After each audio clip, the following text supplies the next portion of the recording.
Okay, let's just So start rolling. I'm just slightly burnt up because I've been out in the sun for like an hour, and I'm just like, the sun's hot. I don't like it. Sun is hot. Welcome to a slightly groggy episode of What's Up. This is What's Up. Hi. You sound hella groggy. Yeah, I slept a lot today, actually.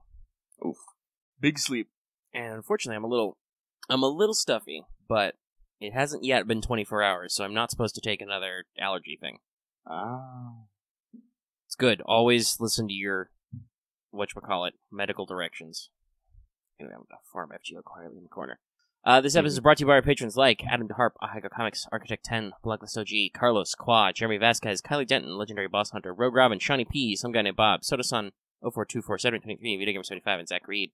If you like what you want to see more, consider supporting Patreon. You get access to those early and lots of other goodies that really helps us out. Thank you. Don't you sass me. What? No, I'm talking chat. I am not staying up too late. I didn't even stay up that late, all things considered. Oh, man. Yeah, so Lucky is in a mood. Like, ever since yesterday, basically, I've been having these weird internet problems where basically my fucking speed has just fucking tanked. And I don't know why. Honestly, we've had a weird couple of days down here. Because, we will probably spend some time talking about Fall Guys. Because we've played it, a decent amount this week. But, not yet, because we're talking the story. But first, Thursday, you streamed Fall Guys. Yeah. For a little bit, before you got upset and quit. Which is a perfectly reasonable response to Fall Guys. If you get seesaw like 3 times in a row, then you should just stop. If you get destroyed by Slime Climb ever, aka every time. They kept giving me Slime Climb. They just did, and I was just like, stop, please. Slime Climb is bad, and it should feel bad. No, the moment that ended me for Slime Climb is, like, I know a pro strat. Like, in the first turn, you can actually jump on the bumper. Yeah, I've tried that. I've never gotten that to work. Yeah, I get that to work, usually 75% of the time. But I pulled that sick move. I was getting past the last fucking, you can actually see the stream. I was getting past the last one. It barely fucking touched me. And that sent me off the fucking ledge immediately into the slime. It's rough. By the way, this is just like immediately in the slime. I mean, like, this hasn't even been fucking, like, the map hasn't even been, open, like, 15 seconds. And the slime's already up to a point where if I fail, I die. I'm just like, excuse you, game. I can't right now. Yeah, Slime Climb's bad. Dear at Fall Guys, if you're watching, Slime Climb is bad, and you should feel bad. But yeah. Also, it wasn't unintelligible, but you can tell already. Lucky roboted a little in there. Oh, God. Wasn't too bad. We should just keep an eye out for it if we gotta reset. Mm-hmm. But yeah, so that started our weirdness. That was there. We attempted to make that us streaming together, but after about, I want to say, only a couple of games, only like 20 minutes of playing maybe, I got like stuck in a phantom zone. And just couldn't, I was just shadow banned for like 5 seconds for 5 minutes from Fall Guys. Just couldn't get in. And it would tell me, check your connection. I'm like, no, excuse me. I'm sure my connection is fine. No, I refuse. I'm doing What's Up right now. I don't care what this is. This isn't an art dump. Get it out of my face. I refuse. I'm very sleepy right now. What's with you guys being so happy and peppy and shit? Stop it. You're ruining my mood. You're harshing my mellow, guys. Stop it. But yeah, so Thursday. Thursday was weird. Mm-hmm. No, it's not. Now it's too much. You stop. Go away. Cease. Desist. Stop it. I didn't ask for your fucking value judgment. Now I'm spicy. Now before I'm just like, well, you guys doing? There's a pressure show. We're doing What's Up. Now I'm spiced. I'm like, what are you doing? Why? Don't do that. I'm trying to say Thursday was weird. Yes. So Thursday started the weirdness, and then Friday we shot the show. And that's where the beginning of Lucky's internet stuff started, because probably about, I want to say halfway through? Yeah. It was pretty fun for a while, but about halfway through you started having some weirdness through the Discord. Some woodles. Yep. Some wheedly whoops. And so we had to do a couple of resets and a couple of retakes from that. Okay, alright, did that. Then we tried to do Jackbox Friday, which is a thing, which at first you were late for, because you passed out. I did. Food coma. Yeah. Lasagna does that. Food coma thing. So we got a little fired up. We did a couple rounds of Drawful, too, on my end, because I have that installed because it was free way back when lockdown stuff started. but I had to stop. Oh, Jesus Christ. One, they're talking about the weather, but also two, 104. Ow. It's only like still, I don't know if it's still 90 degrees. It's 8 o'clock. Technically, the sun has gone down. Technically. I'm pretty sure I opened up my windows and looked outside. It would still be technically light out. But, anyway. Just trying to stay focused on my fucking story, guys. Christ. Did you guys ever socialize with other people? You trying to socialize with me? So I had to stop hosting because I had to render the video of Let's Talk FGO, which is out today, which hopefully you have watched if you're watching this. Please. Yeah. That's okay. This is what's up. I'm pretty sure all those people who are here are definitely where Let's Talk FGO. But, so I had to stop. So Lucky hosted for a little bit. And your internet's problem persisted, and it really didn't go well. No, it didn't. We got through like one round of Patently Stupid, and it was very chunky. Like, I think for both rounds when it tried to tell us who was winning, none of us watching the stream could see at all. No. Like, it just cut out completely, and we're like, I have no idea who's getting funded right now. I think I technically won. I'm still not sure how or why. Because I have no idea where the money went. So then you were basically like, okay, I'm done. I stopped now. Mm-hmm. So we tried to keep at it for a little bit. Dallas took over for a round or two of Quiplash XL. Then he had to go. At which point, Loth of the Upsardine Internet took it over. But even then, after a couple of rounds of a couple of games, Jackbox just crashed. Like, their servers just blocked out and the game stopped. So it was a very cursed Jackbox night, period. It wasn't entirely on Lucky's end, though there was a little bit of that. Mm-hmm. So, yeah. And now we are at today, where you mentioned earlier your internet was being weird. Yeah, no, it's pretty damn slow. Like, usually I have my internet running from the landline to a router, and I use that router to split between my computer and my PS4. So I'm always expecting a little bit of slowdown because you're not technically supposed to, you're not supposed to actually. Well, yeah, you're splitting the line. I do the same. I have the same setup. Yeah, but normally, like I said, I've had this set up for literally years. Literally. Like, yeah, I can say probably at least 2 years I've had this set up, and this is the first time I've just had this much fucking slowdown. So I'm like, why now? Yeah, who knows? For right now, I have literally unhooked my PS4 from the internet, and it hurts me. It wounds me. It really does. Lucky does not like being disconnected. I really don't. Mm-hmm. I am a man of the times, and the times say internet all the time, everywhere. Yeah. Well, I mean, if you got Wi-Fi somewhere, your PS4 does that too. It's just not as good. Yeah, it's just not as good, and I don't know the fucking passwords and shit. See, that's the great thing about wired internet. You don't need passwords for wired internet. No, you got a fucking wire. What's your speed right now? Right now, let me do a speed test. Oh, well, since I just did one because I wanted to compare, I am currently getting 89.4 MPS down, 5.5 up, with 35 milliseconds of latency. Mm-hmm. Yeah, our internet's pretty good. I believe our local service provider has upgraded several times since we moved here. Yeah, I got someone tried telling me I'm getting 3.4 up. I mean down, and 1.3 up right now. Yeah, that's bad. That's very bad. What did you do that on Google? What does Google say about that? What does it tell you should do? Google, my latency is 11, by the way, MS, and it says internet connection is slow. I mean, yeah, no shit. Your internet connection is slow. Don't do anything. That's bad. Yeah, don't do anything. That's a big rip. But we're gonna do the show anyway and power through. Mm-hmm. Mm-hmm. Oh, yeah, I think I do remember that. I was talking about he showed some people his Wi-Fi connection and how chaotic it was. Wi-Fi can be really bad, yeah. Yeah. But Lucky's wired right now, so that's not good. That's my computer, which is literally landlined in. That's call your ISP and complain bad, almost. Well, I would reset the router because, like I said, I'm not the only one using the internet as a whole, but there's other people streaming and whatnot and stuff. Yeah, you gotta wait for a good time.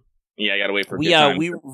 Our household resets ours regularly, but because all that setup is downstairs, yes, I actually have my internet piped through a wire through the ceiling / floor. It goes through my floor, the ceiling of the finished basement. But all that is downstairs, so my parents reset that in the morning because it's down there. Yeah. Now, luckily, all that's on us. Actually, heck, technically, I also had another weird internet. I had a weird internet thing Tuesday. My internet just went out for a little bit while it was storming. Because I was delayed in downloading Fall Guys. Oh yeah, because it said it'd take me 9 hours to download. I'm like, this is not my life right now. No, it's very bad. Yeah, hopefully Axe is right, and it's just in your provider side, and they'll get that sorted out. High traffic in your area or something. I'm hoping. Occasionally, very rarely, you do actually need to, like, replace a router or something. But usually it's just some garbo junk on the provider side. My mother has weird conspiracy theories about, the ISP throttling us or whatever, but I don't think that happens a lot. You have to probably be pretty gross before your ISP is like, alright, cool it. Well, like I said, normally, like, I would have planned, but I've been doing this for, like, several months, several years, and... Oh, that's a cute LTD Musashi. Lucky is getting his... Oh, I'm gonna retweet that, Jack. Well, what you do when you've been out and you come back is you check Twitter. Yeah, no, I did. Like, we would have literally been recording, like, over a hecking hour ago, but I was talking with the people I live with about the internet, and someone's like, hey, I'm gonna do a dump run real quick. You mind coming with me? Now, no. Usually dump runs don't take that long. Usually it's, like, 10 minutes in line, not even 10 minutes dumping stuff, and then, the fucking 10 minutes trip there and back. Like, so, like, overall, usually, like, 30 to 40 minutes. I was on the fucking dump run. Like, we took our fucking we took excess garbage to. It's not a landfill anymore. It's a fucking. It's a place where we go to dump trash so they can take it to another site. I don't even know what the fuck to call that. Yeah, I don't know. They have a name for that, but we have city pickup. So yeah. Well, we do too. But when you have a fucking house, like I said, my friend they have a second house that they rent out, and oh man. People are fucking hoarders, man. Fuck. Yeah. No, we just got the one, and my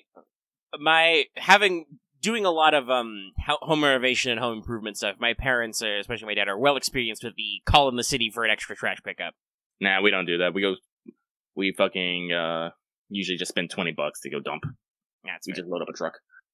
But today, like the line to get into the dump was huge. It was fucking huge. It literally took us over an hour just to get through the line.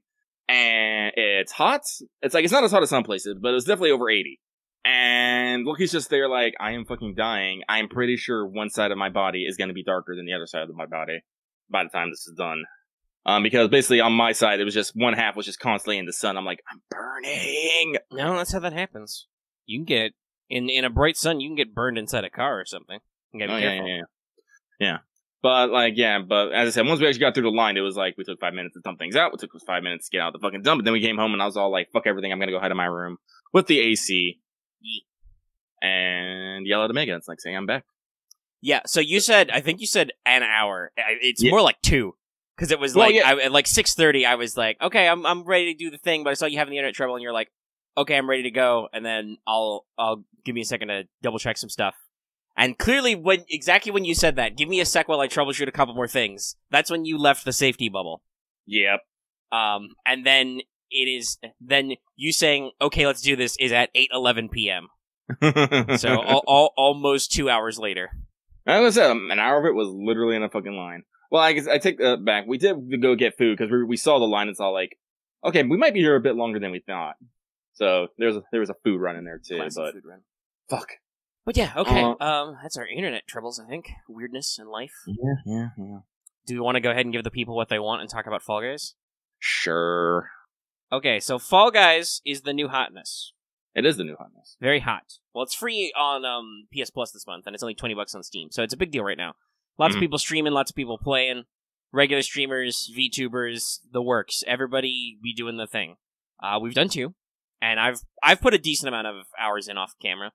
Because I started with some setup and stuff, because you had said, I think last week, that you'd played it a little bit. Yeah. And so I was like, well, okay, I'll make sure to download it and try it out, and then we did a double stream, that went okay, Tuesday.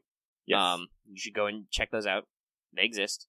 And then we've I think both played a little off camera overall. Mm-hmm. So we have some opinions on it. Oh yeah. Which was that on mic? I think I was on mic. Yeah, that was wild. We were talking about how we were not going to talk about Fall Guys yet. That was 15 minutes ago. But it's to describe Fall Guys, if you're one of those people who, and this is a fair grouping, I'm in that group too sometimes, where you see or hear about something on the internet, but you have no idea what it is because nobody puts it into context, and you just don't know, and you're not just going to click on something just because people say it's cool. So Fall Guys is the best way I think to describe it is to say that it is the single most accurate video game replica of Wipeout ever. Yeah. A lot of people also compare it to MXC/Takeshi's Castle, that kind of stuff. Obstacle course games. It's basically an internet battle royale game, only instead of shooting or playing Tetris. Those are the only two battle royale games that exist. Prove me wrong. Other than Fall Guys, of course, that's the third one I mentioned. But it's basically, almost like... Some people have kind of mentioned Mario Party. It's a little bit like that, but only if the only games were platforming or physics related. Honestly, they could probably stand to learn a little bit from Mario Party in terms of broadening out what kind of games they do. Mm-hmm. Though I do think the match game, whatever it's called, that I forget, is it literally called match game? I don't know. That's literally a Mario Party minigame. But and they have different classes that nobody pays attention to, races, team games, whatever. I think I could say safely there's probably, is it safe to say, 2 primary categories? There's obstacle courses, mm-hmm. and then there's basically the team game kind of, well, actually no, okay, maybe 3, because there's Rollout and Block Party. There's the single player elimination type games like Rollout, Block Party, I guess Tail Tag when you're solo, right? Mm-hmm. Where it's like, okay, you are one man alone, you must survive this obstacle. And then there are team games like Team Ball, I think it's just called Fall Ball, Rollout, stuff like that, where you are on a team Tail Tag, and you have to not be the worst team. And they have some different physics elements, like there's a couple different games with balls, in addition to the obstacle games and stuff. I want to say this. There are some things I definitely super appreciate about this game design, right? Mm-hmm. It's very fast to get in. If you get eliminated, it's very fast to get out. They 100% understand that you don't want to sit through like 5 hours when you're the first guy eliminated, right? Yeah. So you can, when I streamed Tuesday, it was a little hard for us, but I think the download that happened like right after that, because it got updated the next day, made it a little bit easier about when you can do that exit window. Yeah. But it's very fast. You get eliminated, you just smash that circle button, and you're just out. Okay, here's your rewards, gone. Bye. Get out. Great, cool. Get out, start a new game. So I love how fast it is to get in games, get out of games, work through everything. Monetization-wise, it seems pretty chill. It's only cosmetics, thank God. And they've got a fairly decent daily rotation of cosmetics that are pretty cool. I'm still rocking that cactus right now. But I have half of a banana water soda can that was in the shop that was pretty cool, so I can be a banana can later. And I think aesthetically they've got a really good vibe for the little Fall Guys, right? Mm-hmm. Your little beanbag men. You can pick different face shades when you unlock them. You get to pick a base color palette between like 2 colors. You used to be mint chocolate, but now are you still Ninja Black? I'm still Ninja Black, yeah. Yeah, that's a pretty good one. I'm still Traffic Light, which is red and green, because I have not yet basically found a better color for me besides red and green. I've unlocked a few, but need some reds in there, some bright warm colors, like warm colors. And you can do little different patterns in your body and different costume bits. Like I think everybody I think started with the wolf costume. Yes. And then it's pretty easy through just progression. It has a progression system with levels through the season to level up and get the pigeon costume. They gave everybody, I think, I'm gonna assume probably it's a PS Plus or something. It's like legendary, so it's super rare. But the cactus costume just showed up for me, so I don't know. I'm assuming that was also in that upload patch. And then they have rare ones. Like right now, I think you can get the woolly pack, which is like a woolly mammoth type scoot suit sitting around. So really good aesthetics, pretty fun. The actual running, jumping, etc. isn't so bad, but it's like a lot of these games, it's got a little bit of the jank. Yeah. Some of which is intentional, and some of which I hope isn't intentional. Because there's different stuff you can do, and like again I said earlier, Slime Run just sucks. It should just get rid of it, throw it out, throw it in the trash. We should probably explain Slime Run for the audience at home. So you know how we said there's obstacle courses? Shoot, what's the one that usually is first that we really like? Is it just Obstacle Run? What is it? No, it's fuck, I can't think of the name of it. It's not Whirligig. No, not DoorDash. No, the gate one's okay. Devil's just talking about the gate one. It's just the vanilla ass obstacle course. Hold on, I'll just find a list of the Fall Guys games. I don't like how. Oh, geez. Well, I've got all 25. I typed it into Google and they're like ranking them. And these. Wow, this one's immediately wrong. They put Tiptoe at the bottom. What's wrong with you? Like Tiptoe's pretty chaotic, but it's not the worstest. So it's not. Oh, they ranked Slime Climb as number 2. God, they're awful. Okay, never mind. There's probably someone who's actually good at it, or Hit Parade. There we go. Oh, Hit Parade. Yeah. Hit Parade is the basic bitch obstacle course. That's really good. That's just you have like 3 or 4 different sections with varied obstacles. Like you got to run on the little round things that you can slip off of. They got some balls which swing in and smash you. They got the little bouncy things at the end. A slope. Hit Parade, very basic, very good. Lucky mentioned Whirligig. That's another really, really good one. It's fun. It's annoying in a fun way. Honestly. Yeah, Whirligig you can completely get obliterated, absolutely eat shit, and just get yeeted off the map. but like every time it makes you laugh. In-game, respawns are very fast. Like, if you fall off, you're not eliminated unless that's the rule of the game. Mm-hmm. Which is partially, by the way, why Slime Climb sucks, because Slime Climb has basically a timer. Slime is rising. If you fall in the slime, you're out. So you have to climb up a hill, which is already really fucking hard. Like, Slime Climb is actually kind of a pain in the ass the way it's set up, and there's a time limit. So that's a real pain in the butt. But, Whirligig's great, and what's the other spinny one? Dizzy Heights. Dizzy Heights is also pretty good. I'm actually okay with, DoorDash is another pretty basic one. You smash through doors. Sometimes the doors are fake. It's kind of great. Like, honestly, believe it or not, I don't think Seesaw is particularly bad as a design. Seesaw is not a bad game. It just has this one mechanic that just kills me, literally. So we talked about how the game's a little janky. That's the thing about this, right? So you can grab. That is a mechanic you can do. It's 99% of the time useless. There's a couple of areas where you can try and grab for a ledge and pull yourself up. Yep. That's very rare. Usually grab only exists either as a mechanic to tag type games, which is the netcode and the timing and the range on that's pretty bad. Like I have totally gotten my tail grabbed from like 5 feet away and then been right up on a guy, slamming that trigger and not grabbed his tail. Mm-hmm. But that's internet jank stuff. Yeah, Axe put it the best. Mostly you just use it to be an asshole. It exists only to fuck over another person because grabbing somebody doesn't help you at all. Like you don't. The other guy doesn't pull you when you grab them. At least in my experience, like you grab them for a second, they stop dead until you pop apart. So it only exists to fuck over other people, which is bad. Like I get that you want a little bit of the jank, right? A little bit of pushing and pulling.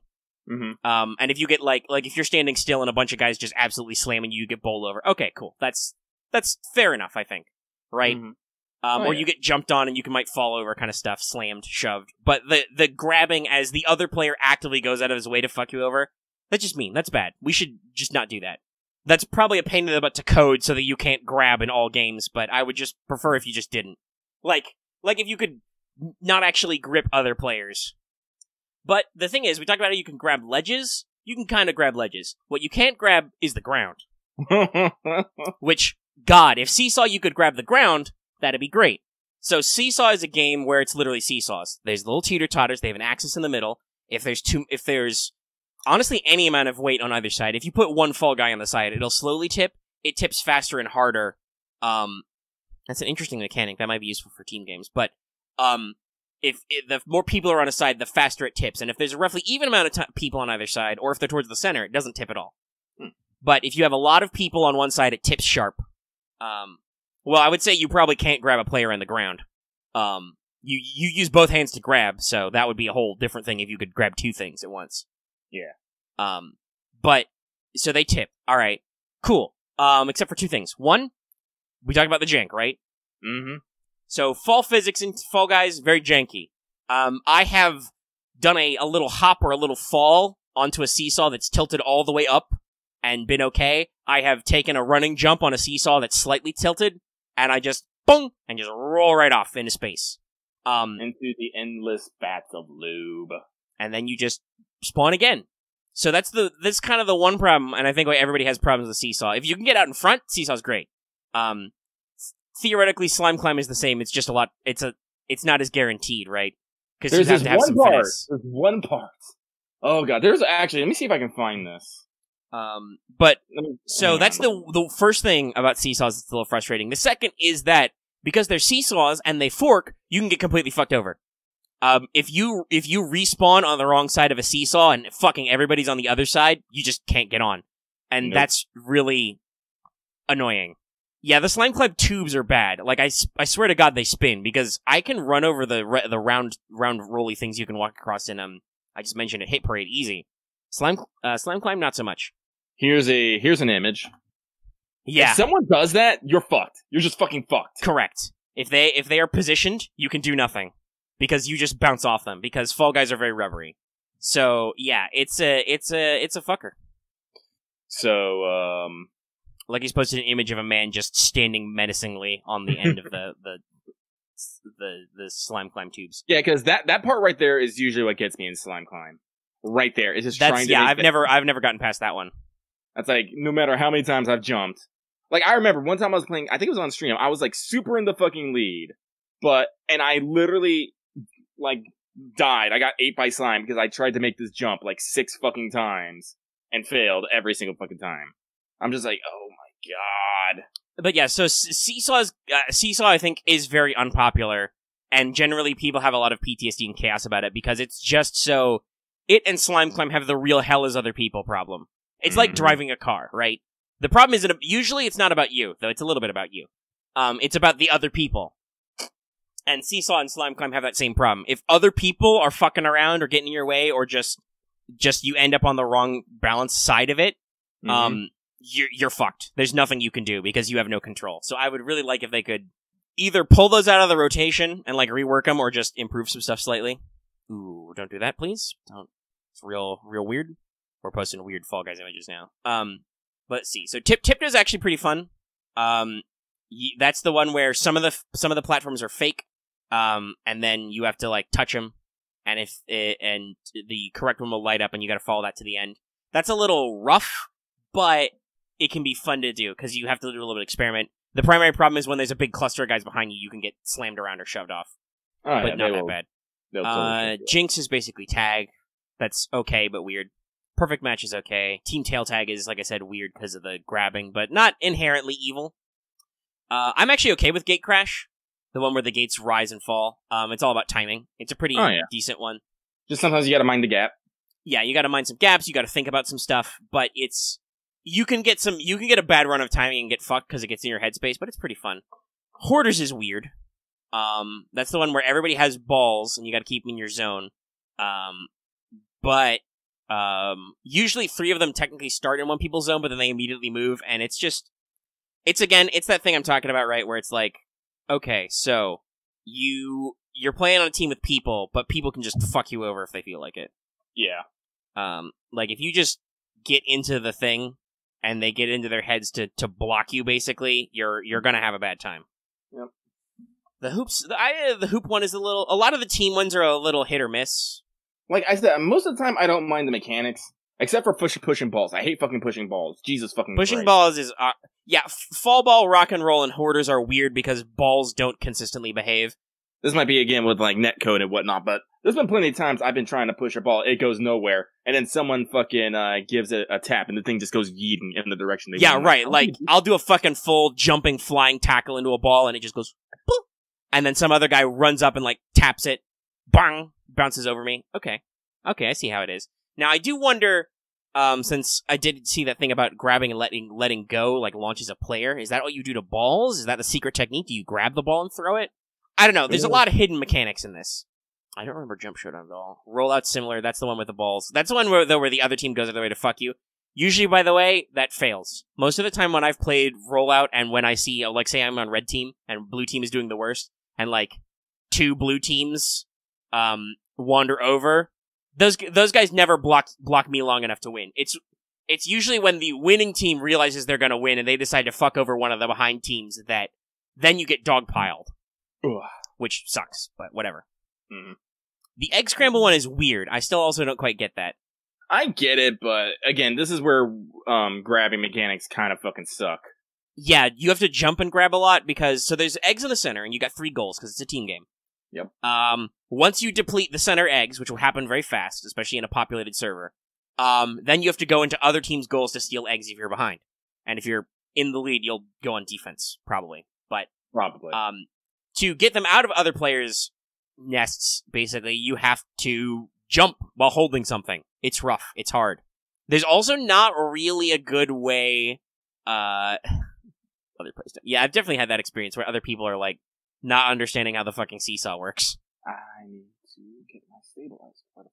But, you basically, you do the jump right, and you try and get out of there, and you can get in. But that's a little chaotic-y.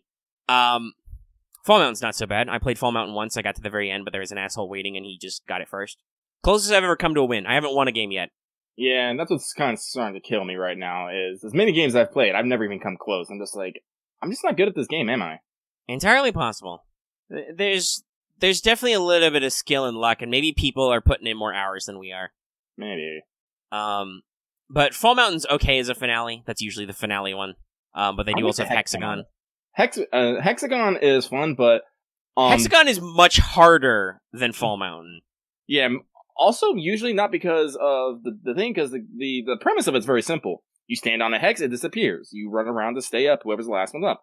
Usually, for some odd reason, guys always fall in front of me and just immediately cut me off. I'm just yeah, like, if you end up below, other players have a bad habit of landing in front of you without trying and just fucking up your run. Also, it's definitely got, and again, who knows, this could be a lag thing, but it definitely has that feel where, because all of you are playing and none of you are talking, like you can't even trash talk other competitors, the other guy always thinks he's faster than you and he can get to the hex first. Whether or not he's trying to cut you off or just trying to live. Mhm. Like, I have no idea about the malicious intent, but the other players always seem to think they can get to that hexagon before you can, and they just fuck it up. Right? Mhm. Or they see you coming around the curve, you're both taking the outside. It's like a game of chicken. I've never seen anybody deviate. That usually fucks me over, and then you just fall for like 3 levels and you die. But it's a lot more active. I think those are the only 2 finales. And there's stuff like, I think it's called, isn't it called Rollout? Or Rolling? I think there's another finale one where everyone's just on the platform and they have to jump over the fucking bars. Yes, that's called, I saw it on this list, Jump Club. I've never seen it. Yeah, I only saw Butcher You doing it, so I was like, oh, okay, that's something else. But that seems okay. The Block Party and the other ones, the kind of, the very Mario Party-esque, right, like I said, where it's just like, okay, the thing's just gonna spin and try not to die. Those are okay, too. Those are pretty fun. I'm just, like, it's overall, it's pretty good. I'd love to see where it goes. I'm glad I got it free, and I can occasionally just pop in, right, and check on it. But I don't know how much more we're gonna be streaming it. I know that that's popular, but I don't know if I want to try and make that into a thing, right? Just because I don't want to be stuck as the Fallout guy. Or Fall Guys guy. I could be a Fallout guy. Just they need to make another good Fallout. Hey-oh! Oh. But Nah. Lucky. I don't know if I'll stream it anymore. I really don't. Well, I think the part of the appeal is the fact that you can, obviously streaming, you can make it a whole thing, watch the audience do you, all that stuff. For casual play, like I said, the fact that you can slip in and out so fast, like, I literally got on for like 20 minutes last night after we canceled Jackbox to just make sure I could get in and try it out, and was just like, yeah, okay. And then, like, 2 or 3 rounds in, I got eliminated right away. I think on the gate one on dodgy timing. I was like, okay, I'll pack it up for the night. But it was just easy to get in and out, Oh, here's the organization. Sure.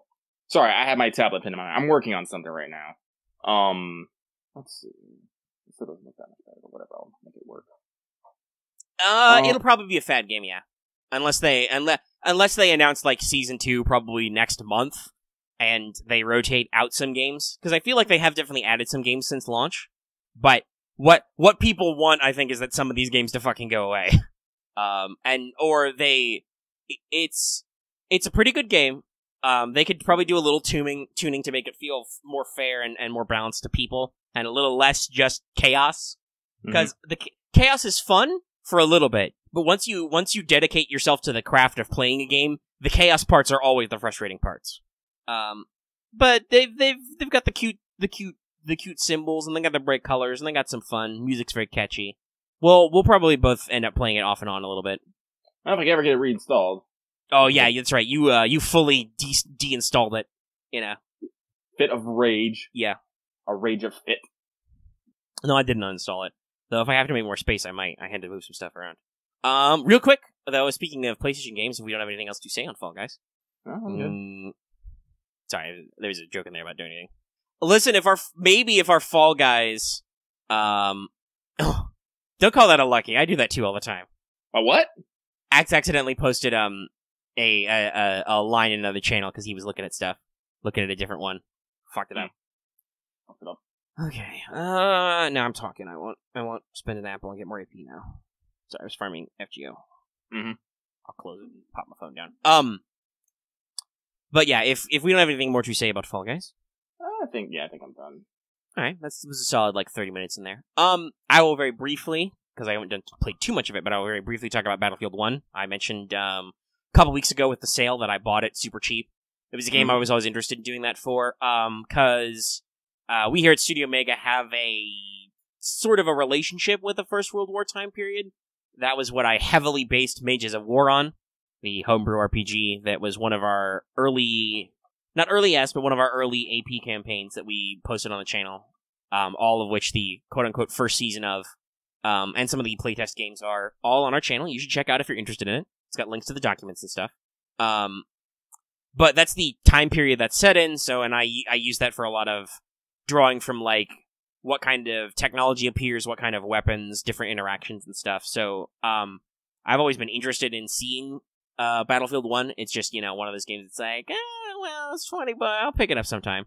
And then you see a PlayStation sale, and they're like, yo, you can buy this for $5. I'm like, I can buy this for $5. Oh no, you can buy it for $5. So I picked it up, and I actually popped it open and played, and I've beaten the first, I guess you'd call it vignette. They're not super long, but there's 3 or 4, I think there's 6, there's a tutorial, and there's 6 of these vignettes, 6 of these little clusters that tell different parts of the war and let you interact with different systems so you can do all your multiplayer practice, blah, blah, blah. Mm-hmm. Though I'm gonna guess that it's probably a little easier in campaign than it is in multiplayer. I remember that from, I think it was Battlefield 3, was the first big Battlefield that I played, where there were missions where you were in a tank and in a jet, but they were way, way easier than actually doing that shit in multiplayer. Aircraft especially. I think you were the backseater in the aircraft doing all the bombs and fun shit, and you can't do that's not easy in the actual game. They didn't teach you how to fly very well. Let me tell you, I have a bad experience with certain vehicle types in certain games. I can't fly. Oh well, I definitely can't now because I never bought that game again for my PS4. But in GTA Online and GTA 5, I could not fly helicopters for shit. I don't know why. I just could never have a good grasp on that one. But so there's 6 of these vignettes. They've got 3 or 4 different missions in them. They cover different parts of the war. I beat the first one, which is the tank themed one. You play a tank driver, doing a big mission push towards the end of the war in 1918. And honestly, it's all right. It's got the maybe a little melodramatic, but also the war to end all wars kind of sucks. They have there's a little bit of shade thrown in the game, but I think it's fair to say since it was about 100 years ago when this came out, kind of thing, right? Mm-hmm. Where it's they call it the war to end all wars. It ended nothing. I'm like, okay, that's sassy, but you're right. You're not wrong. It was a very bad time for lots of people. So they have lots of little, sassy comments like that in there and kind of the narration and stuff. So, but it's a little melodramatic, but it's pretty good. You get to play. You can hang out in the tank and you kind of learn your tank controls. They make you climb out of the tank to go do stuff. Sneaky, explore woods, shoot some things. There are weapon caches of German soldiers with completely anachronistic and incorrect guns. Now, I mean, technically, I think there's some shenanigans spoilers, but the big final climax mission has you fighting some captured British tanks that they've repainted and made German. So I assume the idea is that if they have an American or British gun, it's captured. But still, there's a decent amount of wandering around learning the controls. It's a Battlefield game. If you've played them before, it has the full. Well, no, they they have a decent mix. It's just like I said, you will like find a like British Lewis gun or like an Italian light machine gun while you're fighting Germans, you know, in some forests of France. Obviously, if you want to do class balance, you have to do some of that stuff. Well, yeah, only some of them, Max. Don't make broad sweeping statements, especially to me, because I can tell you, there's no fucking way you know more about World War I firearms than I do. Considering all the research I had to do for Mages of War. So, watch your authoritative stances. I don't even think I know that much, but I did put some hours in this. I do remember for the longest time, our fucking YouTube history was filled with forgotten weapons videos. Yeah, well, they're really good and kind of on point. But there's a lot of weird stuff. And also, that's when I got attuned to Forgotten Weapons and watched a lot of their backlog. Oh, I should watch, he put out a video, I think it was today, it's just called Knife Gun, because it's like it's an antique, like, combo build. Yeah, there it is. A double-barreled folding knife pistol, like an antique. I should watch that later. It's only like 5 minutes. Before standardized manufacturing and stuff, a lot of shit was super weird. Weapon design and weapon manufacture is super weird. But yeah, no, I can understand for game balance purposes why they would be like, okay, well, I know there's a lot of bolt actions, but there were some automatics. Let's not be too mad at the players, but you can totally find some just regular bolt action stuff that's not like snipers or whatever. But they give you some decent variety of stuff in the campaign to play around with, which I think is fair. They're trying to like introduce you to systems. But it seems like decently story invested, and I told Lucky, because I know you don't play FPSs for multiplayer, but if it's only like, if the price will stay up for probably another 5 or 6 days. It's got a decent amount of story. I don't know what you're doing with your game time, but it might be decent to pick up at this price just to play the single player. Maybe. Lucky will have a think. I'll have a think. But, yeah, it seems fun, and I'm going to keep playing more. I think the next one is plane-themed, which will be super interesting. Though we'll just have to see how I'm sure they'll get me out of the plane at some point. I'll crash and, like, have to wander through the French countryside with only a pistol. Or something dumb. You know, the usual FPS game tropes. Yeah, but it's alright. I will probably play some of the multiplayer just to see what it's like, and I don't mind FPS multiplayer progression. But yeah, that's just my thoughts on that, and that's all I have been really playing this week. Like, I was looking back, because I noticed I didn't post too many videos this week, and I was just realizing, oh yeah, got a little bit of a backlog loop in the actual plays. I should actually, shuffle one of those out there, and I'll do that tomorrow. But I was like, what did I do with my week? And there was a decent amount of FGO farming. I made sure to get through the event and actually do some decent farming and stuff. Do all the raids. Like, I finished the story and then caught up to where everybody was anyway with the event before the show yesterday. So that was some of my time. But yeah, I'm like, shit, what did I do? I guess I spent a decent amount of time streaming or trying to stream. And even then playing, Fall Guys off camera, I guess. I don't know. It's definitely one of those weeks where I look back and I'm like, what did I do this week? Did publish a couple things. Oh, Lucky. Oh god, what have I been doing? I finished writing up the card mock-up for Mon Musu Journey. My first card mock-up. Yep, you posted that a little bit. Yeah. I guess I'll bring it up with hashtag Mon Musu Journey. Mon Musu Journey. Yay!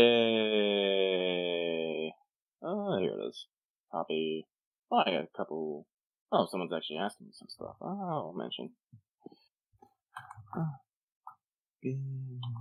Also, by the way, apparently there's a fire tornado right now. Oh, great. It's in California, at least. Oh, well, so that's not near us, but yeah. It's weird. Let me...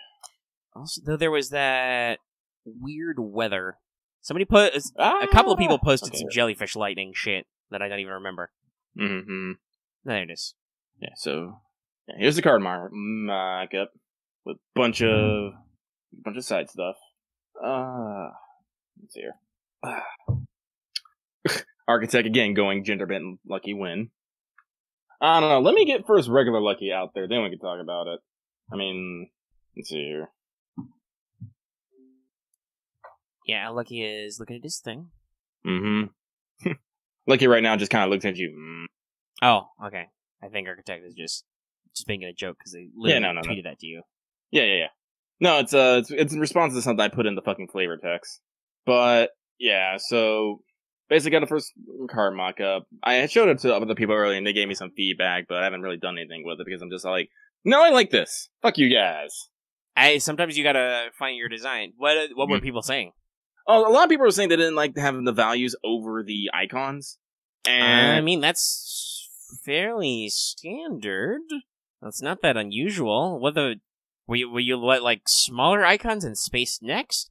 I mean, you could compact the design a little and take, like, if you did, like, a smaller shield icon and a smaller 2 kind of stacked together, you could make more space for the actual card art image, but that sizing-wise, that'll also be another thing, is obviously you'll have to, like, this is a, this is like a mock-up that's just testing out the formatting. You'd want to actually, like, a good way to double test this would be to figure out how to actually set it to be cardstock size and actually print it out on a cardstock and see how big that is, right? Yeah, I should probably do that. Or figure out what that scale is in pixels or whatever, because that's a thing you can do, or inches. I'm pretty sure you can still set, like, MS Paint and stuff to, like, be in inches or cm or whatever. Something if you like need that, real life equivalents. But yeah, the best thing to do would be to figure out how big this actually is in real life, and then adjust from there. Some people are also saying in chat if they were, like, solid colored icons and then had the number over them, like, completely interposed, that might be better. Which I could also see. That could be a valid argument. Oh yeah, no, that's the plan.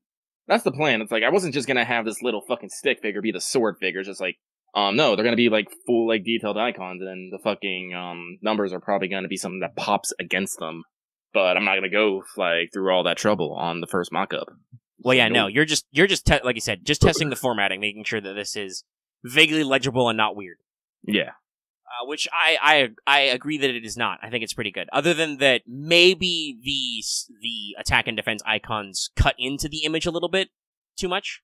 Yeah.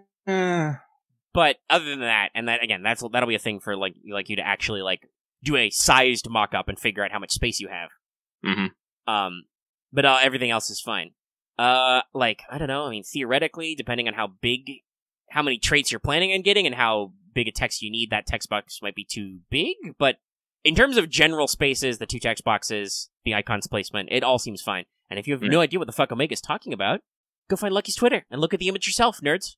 Nerds! I promise this won't be as bad as, or isn't as bad as last week when I think Lucky explained Destiny's Child for, like, at least 30 minutes on a stream, which nobody could see, but, like, the 4 people watching live. I'm kidding, there were more people. Oh, wow, there are way more than 4 people. No, we've got a decent amount of people in live today. Maybe because we're doing it slightly later. Doing it slightly sleepier. Well, we always do it sleepy. I yawned, by the way, when I said that. Yeah, so I'm working on that. As I said, I got 1 artist on board. Cheshire. I think I talked about this. Pretty sure I talked about this. Though that did remind me, I don't know if you've... Hold on. It'll be easier to dig up from me or from Art Dump. That situation, because you... Oh, it was really fast on me. Okay. You going back talking about them, quiet you. Reminded me of a comic that Centuri-chan posted lately about the art Twitter experience. Because I know that you were kind of a little agita about it when, like, you first started talking back and forth and, like, we're like, oh, do I mention my project? Do I not mention my project? My ideas? Mm-hmm. But yes, you have talked about that before. But yeah, this is a very interesting comic. Yeah, but so now that I got the card mock-up, now I'm in this big old process of, like, alright, I need 80 fucking monsters, and I need to divide them into fucking, like, 8 types, probably, and somehow keep it at least to a theme or to balance. So the first thing I did is I went and asked Cheshire what was her, like, top 5 favorite monster girls. I was like, alright, because I'm gonna make sure I get this. Because Cheshire said she's on board to do multiple of them. I just gotta pay her. Because that's important. Pay your fucking artist. Always pay your artist. That is a big slice of anybody who's doing it right anyway, crowdfunding campaigns, is to make sure you have appropriately priced all your art ahead of time and know how much it will cost so you can pay them. Yeah. Fucking... Like honestly, usually I think, not to interrupt too much, Lucky, usually I think with these crowdfunding campaigns, the point is, while yes, you do make maybe some profit back, mostly it's just to cover your costs so you can actually basically fund the entire initial print run and everything. Yeah. No. it's like, I'm pretty good, like, I like to say, I'm pretty good friends with Cheshire. We talk a lot. We chat. She's actually, like, where I'm actually helping her, like, design maybe some of her shit here and there. But I'm not gonna be that person who's all like, yeah, I need you to do this all pro bono, and I'll totally pay you later. No, that's a dick move. If if you try to get art for free, you're a fucking dick. I hate you. Don't come fucking near me. Yeah, like if your artist friend says, "Oh, well, I'll scooch something. I can try and scooch something up for fun," or hey, this is what I drew for free. You can have this. That's okay. Yeah. But like, if you're especially in a professional context, which obviously there would be a lot of that to this, just don't be an animal. Yeah. Pay like I said, and as I said, I'm not gonna have like a super amazing relationship with all the artists that maybe, I don't know, because I started talking to Cheshire before, I was all like, all that. So other ones, I'm just gonna be all like, all right, we have nothing but a pure fucking business relationship. Because, look, he's not that great at art. He's really not. He can put a fucking tablet to pen. He can do something. But am I gonna make great art for a fucking thing for the level that I want? Probably not. Maybe if I actually motivate myself to actually start working on my fucking art, maybe. Oh my god. And who knows? Maybe going through the art direction process will drive you to be like, fuck it, I could do this myself. But maybe it won't. Who knows? Well, that's my problem with art, is I have absolute zero motivation. Like, zero. I think it's not zero, because I want to art. I want to art better. But then I get on my computer, I try dueling for like 10 minutes, I'm like, I absolutely suck at this. And then I go into a fugue state of fucking, hello darkness, my old friend. Then I go on Twitter and be like, oh yeah, I'm fucking 14 and I drew this. And it just intensifies. I'm just like, it hurts. It hurts, Lucky. Actually, I was actually Slugbox was talking about this a little while ago and was like, yeah man, but I'm like fucking 30, man. I don't even know if I'm right. He's like, no, fucking do it. I was like, oh. Like, Slugbox responded to me, and I was all like, okay, I'm a bit more motivated, but I'm still not fully motivated. Jesus. Because, tangenting from fucking, Monmousse Journey, Lucky wants to be a VTuber. He really fucking does. He wants a fucking make a character. He wants to have a new persona. He wants to do that. Like, that's what what I'm literally working on.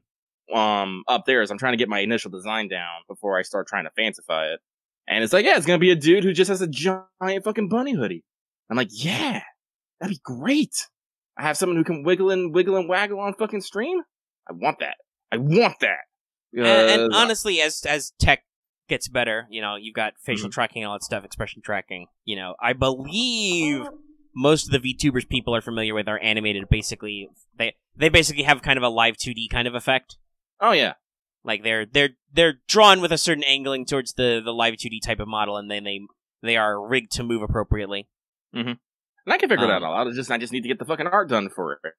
And unfortunately, like, I do not have a staff. Nope. To make it. No, it's we don't. It's either gonna be me. We really don't. There's a lot of. Gonna be me or Mega. Mega, how's your drawing skills? It's gonna be me. Yeah, no, I cannot. I've never been super good at art. So I've always wanted to art. I just need to fucking sit down, fucking do it. I need to put in the reps. That's the hard part, though.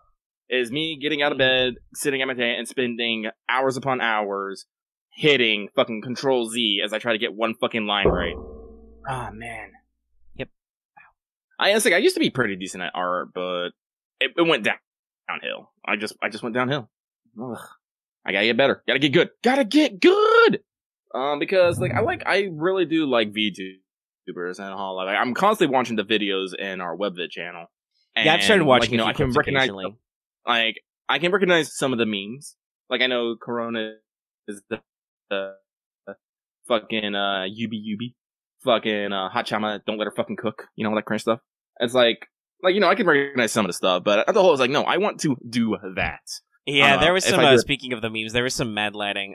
Thursday night, I got challenged to children's card games and played a little bit of that, but that involved both Robin and Vesper, who are a big part of our web video invasion, and Vesper made a deck just so they could shout "Ahoy," which is one of the things of one of the VTubers. I think it's Marine? It's probably Marine. I believe that's the name. It's the pirate one. You've probably seen her on the internet. Mm-hmm. I believe it was explained to me to Vesper that that VTuber is horny and has talked about it. Thus, the audience has responded with lots of horny art of her. Mm-hmm. But so there was literally just Vesper and some of the others just shouting ahoy in the chat while we played card games. It's a good-natured fun. Good-natured fun, but it also has an issue if you're saying references and no one else gets the reference, please don't. That was last night after you left with the Jackbox. I realized I was alone in the room with the HoloLive nerds, and it was like, you guys are talking about... Actually, no, I think that was card games, too. Where I was like, I have no idea what you guys are talking about. That actually, though, did kind of get them to actually get on the subject of talking about and explaining some of this stuff. Yeah. Which is okay. And you kind of get the feel for some of these people. What I've learned is, like you said, I think we both said that we just don't have time to catch up, like, and watch all these clips and stuff and figure out whatever. But that's where I kind of learned from talking to them that none of them really... Well, I mean, it's just like following streamers who are not virtual, where how many people genuinely have the time to watch somebody for like 5 hours, right? Let alone in a different language. Because while some of them can actually speak a decent amount of English, or fully speak English, most of the time there's still a decent amount of Japanese, because it's still Japanese channels and agencies and stuff. But hey Vesper, doing that fucking Nobu Pokin emote. No, they're actually in the panel though. But most people just watch translated clips too, and occasionally catch up with some longer term stuff subtitled or whatever.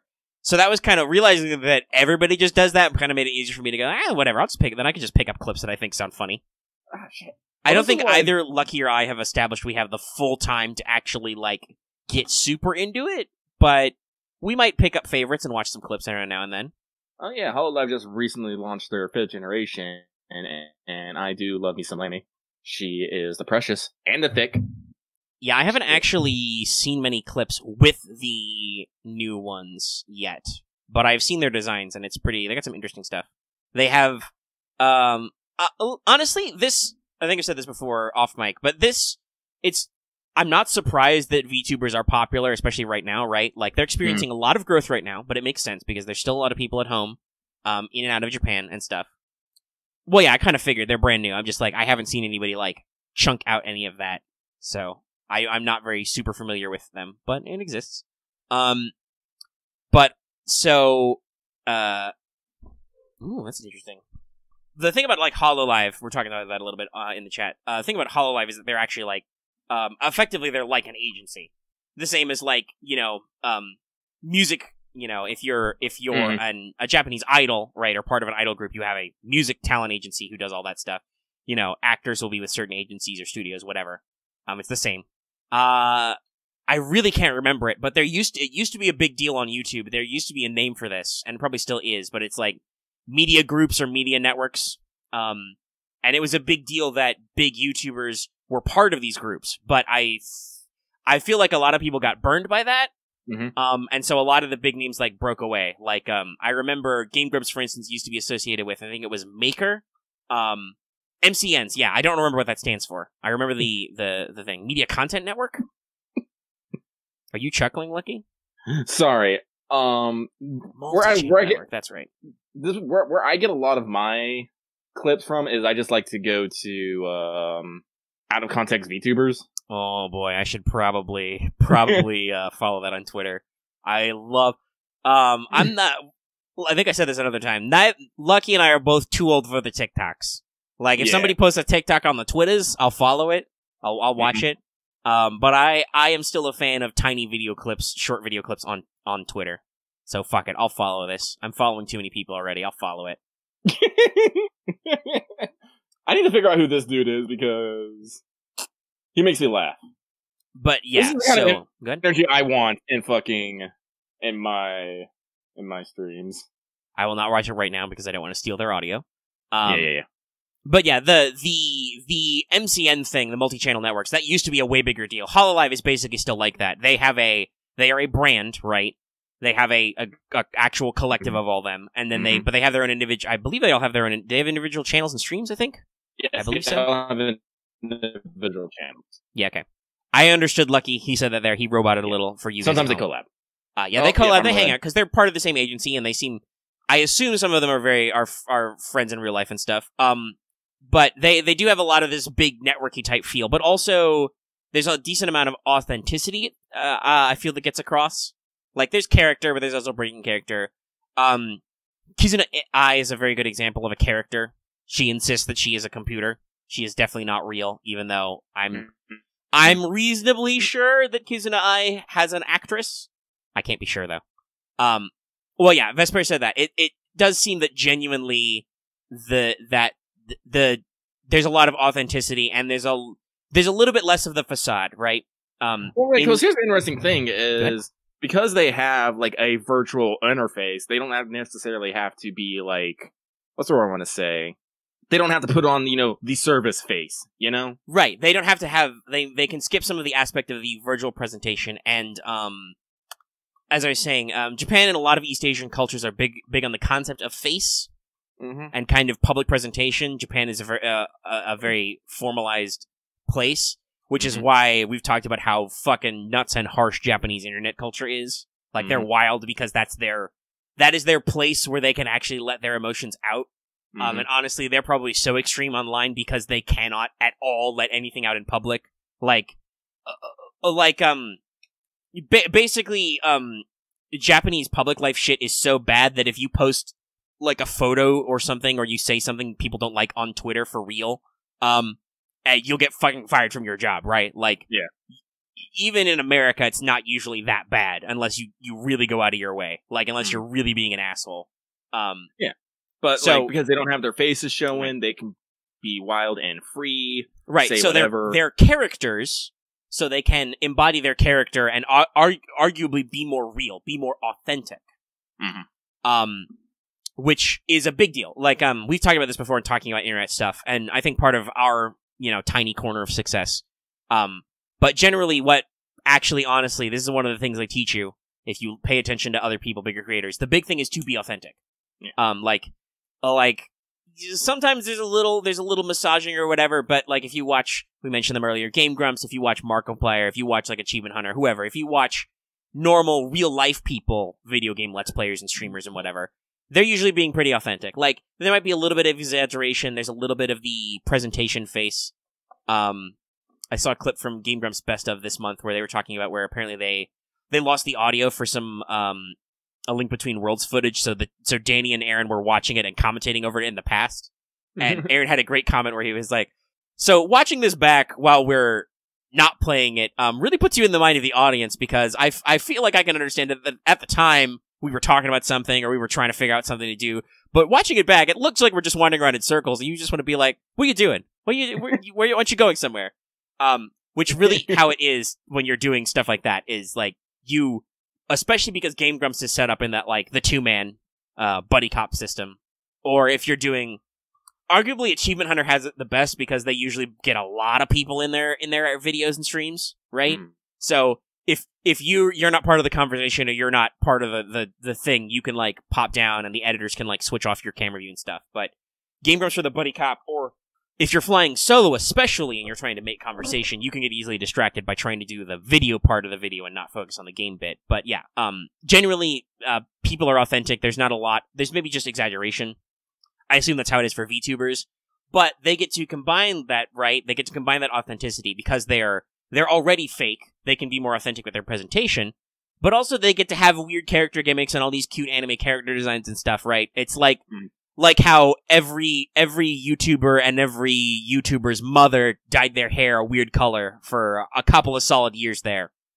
I think that trend died out a little bit. And I think it started with a charity thing, but then everybody just did it for funsies.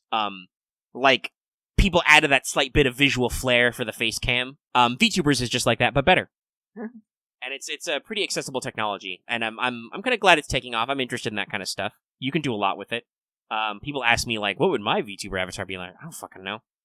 Lucky he has a plan, but it's still super basic right now. He's like, We're it's a working. dude in a rabbit hoodie so far, with big floppy ears. Yeah, you'll be an anime guy and you'll do the floppy ears, and that worked perfectly. Big hoodie. Big hoodie. Maybe I'll have double fang mouth. Double. But the beauty of this bigger agency type stuff, we were, talking about how you're doing it yourself, right? You don't have a staff, is that obviously when you're fucking HoloLive, you can and when you're on the internet, or you're in Japan, I should say. Sorry, I'm getting distracted. But when you're in Japan, right, home of all these big name artists who are usually independent or freelance, part of this big old art community, it can be pretty easy to be like, hey, yo, run this down. Like, shoot, I forgot which VTuber it was, but they said that one of them, their character design was by Lack, who, if you're in the FGO community, you should recognize. Flare. Yeah. Flare's cool. The names are so, God. They're just part of the extra charm. Flare's full name is Shiranui Flare. Oh my God. They're so extra. But yeah, so like, when you can get, you can casually access that kind of stuff and you're a big enough company to pay for it, you can get some pretty interesting designs out of there. When it's just you at home, it's a little harder, but I expect that the tools are going to get a lot broader, and honestly, this is just some, like, Eclipse Phase text shit. We're going to have a real weirdness when we get AI that does this, like, when you get the fucking deep learning AI that does all this stuff. You can already do, voice modulation and artificial voice to, like, sync stuff up. I think, text-to-speech programs are getting pretty good these days. Maybe if I ever actually do get Ben Lucky, I'll have to get a voice modulator. I'll be like, obviously, you would, but I'm pretty sure that function exists. Just throw on a face hat.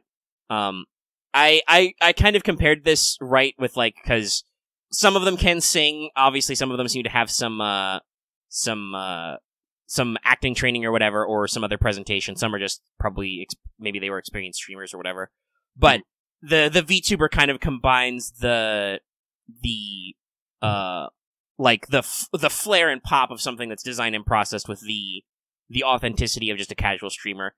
But I compared it, because I have been watching a lot of it, I've compared it kind of to why I think Critical Role is catchy, right? Because those people are usually being, they're professional voice actors, but also usually they're just playing D&D with their friends. But because they have training as professional voice actors, they bring some actual acting chops and screen presence to the mix, which kind of gives everybody a little bit of charisma, everybody a little bit of flexibility. Matt Mercer especially is able to just pull accents out of his butt all the time. It's honestly amazing. I'm retweeting this. But I think it's kind of the same thing where you can get this kind of thing where, like, okay, you actually have a little bit of experience with the talking, and then you combine it with an element that's visually interesting. You can kind of go and kind of capture some collective imagination. That's cool. VTubers are cool. Yeah, I just don't have time to watch forever. Oh boy, Lucky tweeted something I tweeted. What he did? Oh, that one. Sorry, Lucky I tagged over to Twitter, so. Lucky will continue working on his VTuber persona, and maybe one day. Like I said, right now it's super bitch basic. I'm like, I need flair. I need to throw color on this, and I'm just like, I need to line art better. Fuck. Because actually, Merryweather just hecking launched a VTuber, and their avatar is actually way different. And so actually, I really like how it turns out. But I'm like, what do I want to do? Because I'm not actually, like, trying to get, like, on some idol scene. I just literally want an avatar that'll wiggle back and make weird eye gestures when I'm moving about and stuff. Because I think it gives another level of interactivity. And it also... Well, yeah, it basically lets you do face cam without actually doing face cam, and also probably more visually appealing. Like, obviously, there's a certain amount of authenticity in actually seeing someone's honest-to-gosh face. But just seeing some guy's honest-to-gosh face when you don't know that guy, right? Yeah. Like, Markiplier didn't even used to do face cam. I, watched some of his old videos that didn't even have it, right? Like, it was just him yelling. He eventually got on the bandwagon of doing face cam, and then he does yelling and weird face stuff and talks to the camera. But that was presumably once people were already interested in this weird Markiplier guy. Game Grumps still doesn't do face cam normally. Yeah. Right? They don't at all. So... Facecam is definitely a thing you can do. Achievement Hunter is another big Let's Player streamer that I follow. They sometimes do facecam, sometimes they don't. Lucky is not a handsome lad right now, so no face. Yeah, no. I don't think I look bad, but Omega has a problem where he is one of those guys who definitely will be like, I don't need to shave. I don't have time to shave. And then I've talked about this before. I'm very naturally hairy. 3 days will go by and I'll be like, holy shit, I'm like a fucking caveman. Like, I look like I've been hiding in the woods for a month, and it's been, 4 or 5 days. So if I was to do regular face cams, and we've talked about camera stuff before with Patreon goals, if we were to do regular face stuff, you would either have to get used to seeing super long sideburns, stubble / constant 5 o'clock shadow Omega, or Omega would have to remember to shave more often. Yeah, if Lucky had to get on, like, actual webcam, I'd probably be in the habit of, like, taking showers, like, before every single fucking time I got on camera, including a shave and probably some light makeup application to get rid of that 5 o'clock shadow. Yeah, I'm pretty sure. I don't know how advanced Poji's VTuber rig is. I haven't actually looked into it. I'm pretty sure it's fairly simple. Yeah, probably. But actually, that's a good we brought that back, though, because that reminded me, I wanted to say, that was the other thing right about being a VTuber in Japan. In like, if, say, in Pochi's case, maybe you are, I don't know, a really successful independent artist who can just draw your own fucking design to live 2D. That also works. She did. She can also sing. Oh, God, Pochi. You are a woman of many talents. I'm probably going to buy all of your English version of the Elder Sister one for my birthday. Which is this month, by the way. It's in, oh shit, it's in like a fucking week. Jesus me. It's Lucky's birthday soon. Leave happy birthdays in the comments. He will accept them. Yeah, no, I don't need like the HoloLive one. I don't need the 3D one. I need a fucking 2D one. Well, yeah, no. And HoloLive is actually 3D. I believe that they do the full. They've definitely done full body streams or videos before. Like they've done the whole thing, so they've done the whole capture. Live 2D is more complex than basic 3D modeling. How? I don't know. It probably involves art complexity.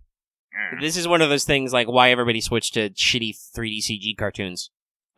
Lucky will do his research and he'll figure it out. Lucky's actually pretty good at his research when he sets to it.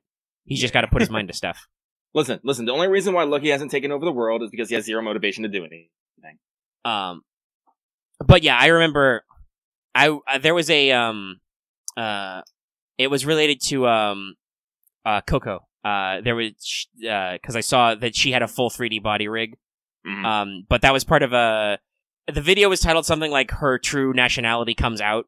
Mm-hmm. It was in response to a video and a Western streamer did where he saw that 3D body test or whatever and was just like, yeah, he was like, those are not Japanese hips. I'm not saying a Japanese girl couldn't, but it's those hips don't move like a Japanese woman. And I do believe, because Coco's English is pretty good, I do believe I've heard that she was originally from the U.S. Not denying it, but it's pretty funny to be like, that guy noticed that. But then in the rest of the stream, this is Coco reacting to somebody else talking about her. Did talk about how when she talked to the 3D modelers and the riggers, she said she wanted to have hips like Shakira. And the engineering team was like, okay, we can do that. I believe that was the approximate short version of that story. You guys should look up that video sometime. I'm not gonna lie. If Lucky does do Ginger Rabbit, there will be hips and ass for days, and you cannot stop him. Look, am I? No, you weren't. You have cut it a little bit. You were fine just then. Oh, okay. I just didn't have anything to say about it. I don't know. Listen. Lucky loves the female body. He adores it. So if I have to wear it, I'm going to make sure that I do good justice. And good justice is explosive amounts of TNA. Yay. But that day is not today. Ax, you're really insistent on him trying to do something that's probably super complicated to be like an amorphous blob. The mud serpent form as a rig. Nobody even knows what you mean, Ax. You should just let it die.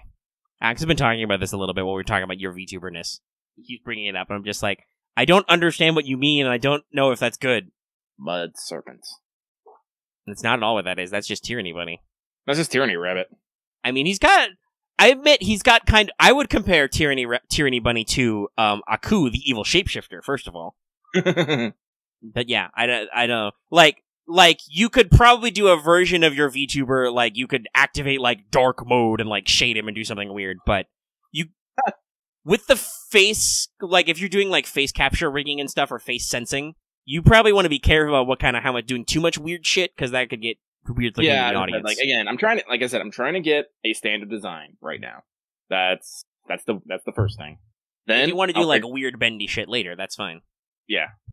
It's like, first, get the basics down, get my arc up to a level where I can do a face avatar and probably a key visual, so no full body art. Then come up with a weird ass story. Yeah, for Lucky. You need basically a character sheet. Yeah, you need a core visual and some weird stats. Yep. And then you'll do there. I'll pick some games. I'll have like a fun little debut stream, and I'll just go from there. And I'll just keep doing as it is.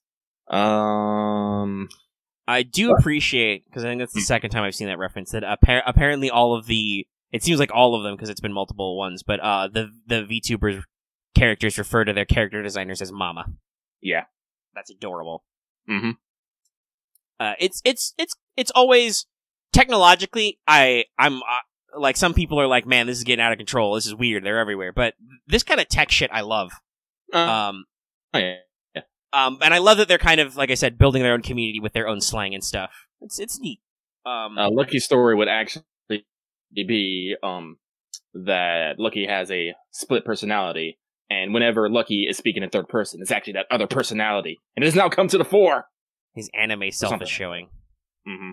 Because I switch back between first and third person on like a semi-constant basis. It's kind of wild, and I can just make that an excuse. But I don't know. like Wallace and Gromit and Curse the Were-Rabbit.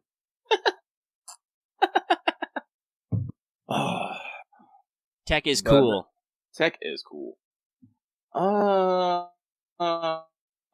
Let's see, what else? That was very trippy. You kind of weaved in and out while you were doing that long Sound waves are pretty funny because you're like doing the which is a very recognizable sound block, and then you kind of like your connection kind of dips out and comes back. It's pretty funny. We'll see how much of that stays in the final audio. Yeah, I don't think I've gone full red, but I haven't gone. Well, nope, I just went full red. I'm probably roboting right now. Actually, no, you were perfectly clear. Discord. Who do I have to slap? What? You have cut out a little and roboted a little, but usually you're still understandable to me, and I just kind of go with it. Right, you haven't been super bad yet. Okay. All right. So let's see here. We talked about video games. I'm probably gonna get back into the Yakuza series. Like, I've been fucking Vesper. They have been Vesper crawling a Yakuza hole and hasn't come out yet. Yeah, and I'm just like, man, they are up to Yakuza 6, and I've only beaten Yakuza 1. I haven't even beat Yakuza 0 yet. I'm just like, I am a disgrace because someone in our Discord showed that on Spotify they have all the Yakuza karaoke songs. And of course the meme Bakimitai where it's just going dame dame dame. It was just there, and I was listening to that other day, and it was all like, man, my boy Kiryu. And I'm just like, I should really play that. So I reinstalled Yakuza Kiwami cause technically I haven't beat it. I beat Yakuza, but I haven't fucking but I think I'm gonna go on a Yakuza Platinum binge and just trying to plat all the fucking Yakuza games. I think that was the one that was on PS Plus, right? Kiwami? Yeah. Yeah, I haven't beat it either. I should probably go back. I'm going to make sure to still go through Battlefield 1, but I don't know what I'm doing after that. I'm still waiting for, every time I check, I feel like Ghost of Tsushima's in stock, and then it's out of stock. I'm just like, I don't know. I'll probably, like, if I'm doing a platinum Yakuza, I'll probably pull up, like, a fucking trophy guide or something, just so I can see the hidden ones. Because that's what usually gets me. It's never the ones that I can see. I'm like, alright, this is a goal I can work towards. I know what I'm doing. It's the hidden ones, I'm just like, what the fuck is this? Like, literally, the only way, like, fucking, for, like, I had a fucking bullshit time on Ghost of Tsushima. Because there was one trophy I couldn't fucking figure out. It was a hidden trophy. It's fucking, what is it called? I can't remember what it's called, but basically you have to dress up like fucking Sly Cooper. And there's literally no context of how to trigger this out until you get it. Like, you have to have this fucking blue headband that has the Sly Cooper crook on it for your headband. You have to wear, I think the samurai armor with like this ocean blue dye, and then you have to have the Tanuki,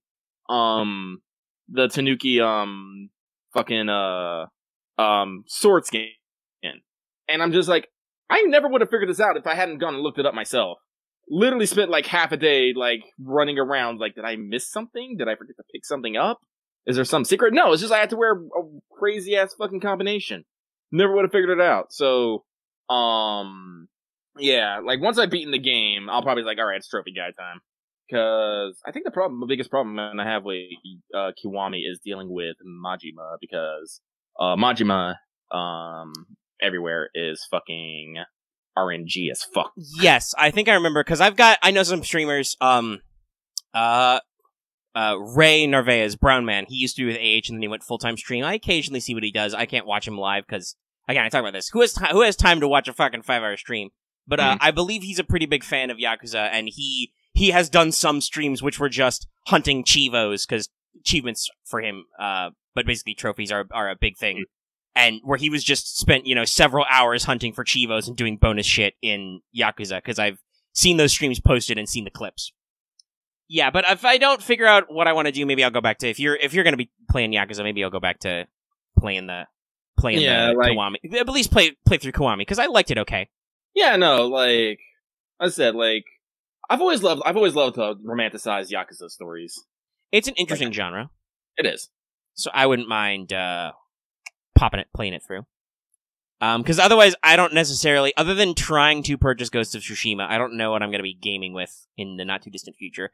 I've been getting, probably because I'm still boiling around on Jinsekai, I've been getting that slight urge, like I said, to play a JRPG. I'm thinking, Octopath is only like $50 for Switch, Octopath Traveler. I've heard it's good, and I'm kind of interested in just picking it up and going.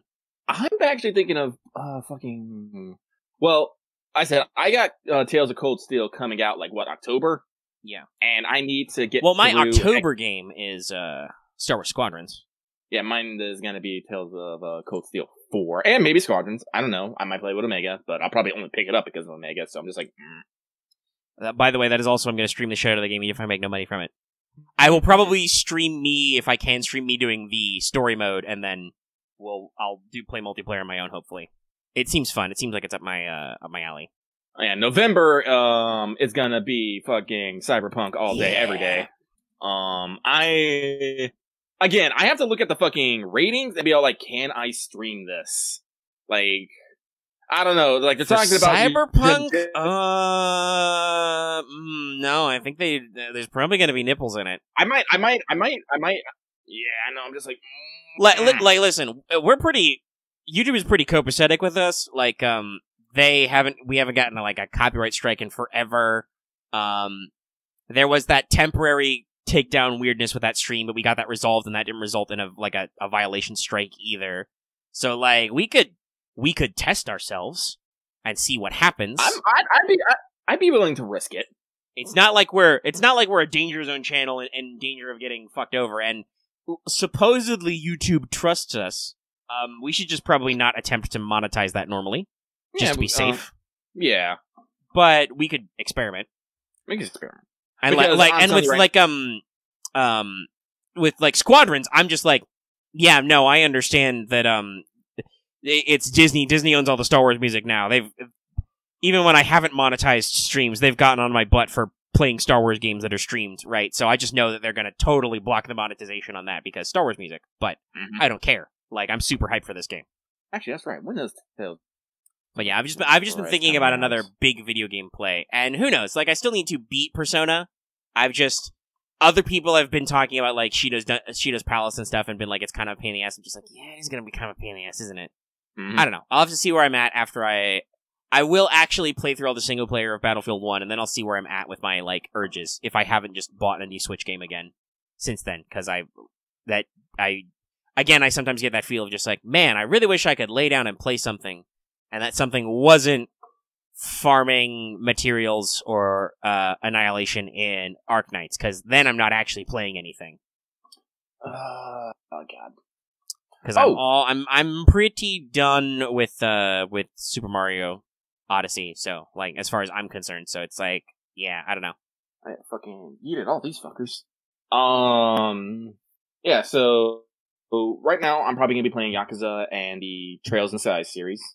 And I'll probably keep me until October, which will be the Tales of Cold Steel 4, and then November Cyberpunk. After that, I don't fucking know. I might pick up, like I said, my birthday's coming up, and Lucky is going to treat himself. So he's probably going to be picking up a game or two. I've been thinking about Neo 2. Because I do like Neo. Yeah, you like Neo a lot. I do. I really do. Like I said, I should probably actually go back and finish the season of Neo 1, because I actually haven't finished all the fucking maps there. So I'll think about that as well. If I get Neo 2, I'll probably stream that. I was literally just getting on our channel to see. Okay, no, you didn't stream any Neo. You did stream some Sekiro, but you didn't stream any Neo. I streamed a little bit of Neo, I think. If you did, it was with something else, but it's not in the title. No, I didn't. I didn't stream it. I took clips of like bullshit that was happening to me. Like, oh yeah, that's right. I opened up a fucking chest. A Tanuki knocked me back, and then a fireball ran me over and killed me. I was just like, that just fucking happened. Yeah, that's what happened. But now that thanks to Omega, I have slightly figured out my OBS to PS4 setting, even though my audio is still a little wonky. Because but I still don't know what's up with that, because I even posted that in Mod Channel what my setup for like my different audio channels and sources looks like, and I'm like, I don't know. I just followed a default YouTube tutorial about how to get my capture card to be in OBS, and that's just how it ended up. Oh yeah, no, like I did that too, and that's when my fucking thing was still just desktop audio, but I figured out how to separate it. Now it's its own thing. Cool. But because there was some audio balance issues on the stream we did together. Yeah. Well, when I did it, when you did it, I think everything was fucking fine. Well, yeah, my setup is already broken out so that Discord would be my desktop audio, and my audio, my A and V are coming from my capture card. So, and also I don't know if we have the same model either. So that might also be a difference. I don't know. That might be true. Anyway, but yeah. So Gacha's going strong. I think we can pivot to that now. Sure. Since I did mention, I mentioned Arknights too. We can pivot to that. Yeah. Right now, Lucky is playing Azur Lane because they are celebrating their 2nd anniversary. Yeah. Fun fact, I'm not doing the fucking event maps right now. I'm doing regular maps because I want gems. Because they came out with a motherfucking... They came out with some good skins. They came out with some good skins. You're doing regular maps to get gems? Yeah. Like, usually if you 3-star a map, you get some gems out of it, like 50. That's true. Is that going to be enough gems to get you the thing? A couple of them. I have like 808 gems right now. I need like you need like 880 for the. I should actually check. I haven't played a main story map in forever. I'm 100% not spending any money though. I need to spend less money on Azur Lane. I've realized. As cool as those skins you mentioned are, they're really good. But I'm like, yeah, Amagi skin, yeah. Yes, it's a summer skin, and she is big and thick. I'm like, give. Also makes sense because Amagi was really well placed in the poll stateside. Oh, yeah. They've also been releasing stats here and there about stuff. Apparently, the most oath shipped is Nagato. So take that, you conservatives. Sorry, Lucky gets on his... Lucky likes flying his freak flag, and he gets a little upset sometimes. There are definitely some people out there that are too interested in minding other people's business than minding their own business. Yeah. Omega's about to say he doesn't know if he has too much of a freak flag to fly. I'm like, wait, no, I should probably gut check that. It's probably not true. I don't think I'm as freaky as Lucky and some other people in this server, but there's probably some freaky there. I don't know if I'd go, if I was running for president, if I'd go advertising my internet history. Kind of thing. But I do think I'm not as freaky and open as other people. But at the same time, I'm definitely 100% of like, no dog, you should not be in my business. I need to make a meme edit and just put Tyranny Rabbit down here. It's like we're all a little freaky down here. It'd be great. But no, like Lucky doesn't mind flying his freak flag. He flies his freak flag in the background. He doesn't shove his freak flag in your face. But well, yeah, honestly, I think in general, that's just a not being an asshole thing, like both ways. Like, you should mind your own business before minding other people's business, but also don't... That applies to, like, throwing shit in people's faces, like being like, look how excessively freaky I am. Does this make you uncomfortable? And if you're like, yeah, guess what? You're making other people uncomfortable, so you can't be like, ha, sucks to be you, nerd. Woo! I'm just doing a hedonism bot voice now, and I don't know why. But yeah, that's also kind of being an asshole. Like, I understand it's like the nerd suddenly realizing they're cool kind of thing, right? Like, I understand why psychologically you want to do that, because I'm sure that people marginalized you and tried to make you uncomfortable in the past, but also just two wrongs don't make it right. Don't be an asshole about anything. Huh. If somebody was an asshole to you, and that makes you an asshole, you're both assholes. Mm-hmm. Not that it's necessarily like a crime to be an asshole, but it's still true. Boy howdy. Internet has it had not yet taken off yesterday when we recorded the show, but Japanese internet has really grabbed onto Summer Consort U now. Just everywhere. Yeah, they have. Even though she's the welfare. I've seen a bit of And tier-wise, I've seen mostly Consort U, followed by Kiara, then I want to say, Murasaki, then a bit of, Abigail. I have seen, like, nothing for Bryn and Ilya. I've seen only a little Bryn, and most of it's with Sigurd. Very little Ilya. I have seen a decent amount of, I would say, Kiara's definitely the second or first place with Consort U. Like, that was a big deal. I've seen the least, I agree, of Bryn and Ilya. I've seen a decent smattering of Summer Abigail. I guess we could talk about that. And I've seen a little bit of, like, starting to uptick. I've seen a decent amount of Summer Murasaki and now Summer Tomoe. Like, I think it took the internet a little bit of time to agree that was actually Tomoe. Yeah, but I guess we can talk a little bit about this Twitter. So, Metaltor Rano King Mon Ultimate Level is asking why are people ripping on Uzuki-chan. And this is another one of those instances where someone, somewhere, got it in their head that a character design is wrong. And they is that why I saw all the artists I follow on Twitter who speak English yelling about how you shouldn't talk about fixing people's art again? Yeah, no. Was that an Uzuki-chan related thing? Yeah. Mega, you know her design, right? Yes, I do know. Yeah. So basically, someone gave her I think they shrunk her head a little bit and gave her smaller boobs or something. I can't remember. I haven't actually seen the fucking edit. Nobody cares. I really don't care that much. No. Nobody actually But cares. that's where this has all been banned, because Uzuki-chan, which is airing now, you can watch it on Funimation, because Rip Kiss Anime. Yeah, that's another interesting in our... Yeah. We said we were going to talk about Gotcha, but we're clearly going to talk about this now. That was another we're going to talk about this now. Sorry. Like, breaking news yesterday. We'll get there eventually. But, so Uzuki-chan is basically a college student who's basically as tall as an elementary school, but has bigger fucking tits than anyone. She's kind of an annoying character, but endearing in her own way, and she wears this trademark shirt that just says, super big on it, like right across her fucking chest. Sugoi dekai. Yep. You have already seen memes of this shirt, even if you haven't seen it. Like, cause it was I'm gonna guess manga first? Yes. But that was already a Japanese internet meme. It's like Mega Milk. Yeah, basically. Before then. And then now the anime is actually coming out. Now it's basically doing a second round. Oh, shoot, I also have 850 gems. But, so, as I said, people saw that and they're like, how dare this small girl have such big knockers? And a lot of artists just saw like, what the fuck? Why you do this? That's dumb. You're fixing actually nothing. Well, yeah, it's got that feel of... I think a couple of people on the internet, various artists I follow, have basically said this same thing a couple of times, which is just that, like, you call it fixing, which they do. Sassy Western Twitter artists will say they are fixing character designs when they just mean, I'm gonna prude this design up, because I don't believe in sex positivity, apparently, or something, or weird, whatever. Japan is being horny again. Like, not that I'm giving Japan a pass. They have some real fucked up cultural stuff going on with them. We've talked about how vicious their internet is, but the I think we mentioned this last week, where we talked about somewhere in that 4 hours, we talked about how it's really annoying if you take that moral high ground, self-righteous shit. Like, nobody likes that. Sure, you're not wrong about stuff, but it still means you're an asshole. But you're not really fixing anything. Nothing's broken. You're just forcing your version onto somebody and trying to denigrate another artist who, by the way, is infinitely more successful than you, to get some weird political angle or feel better about yourself or some dumb shit.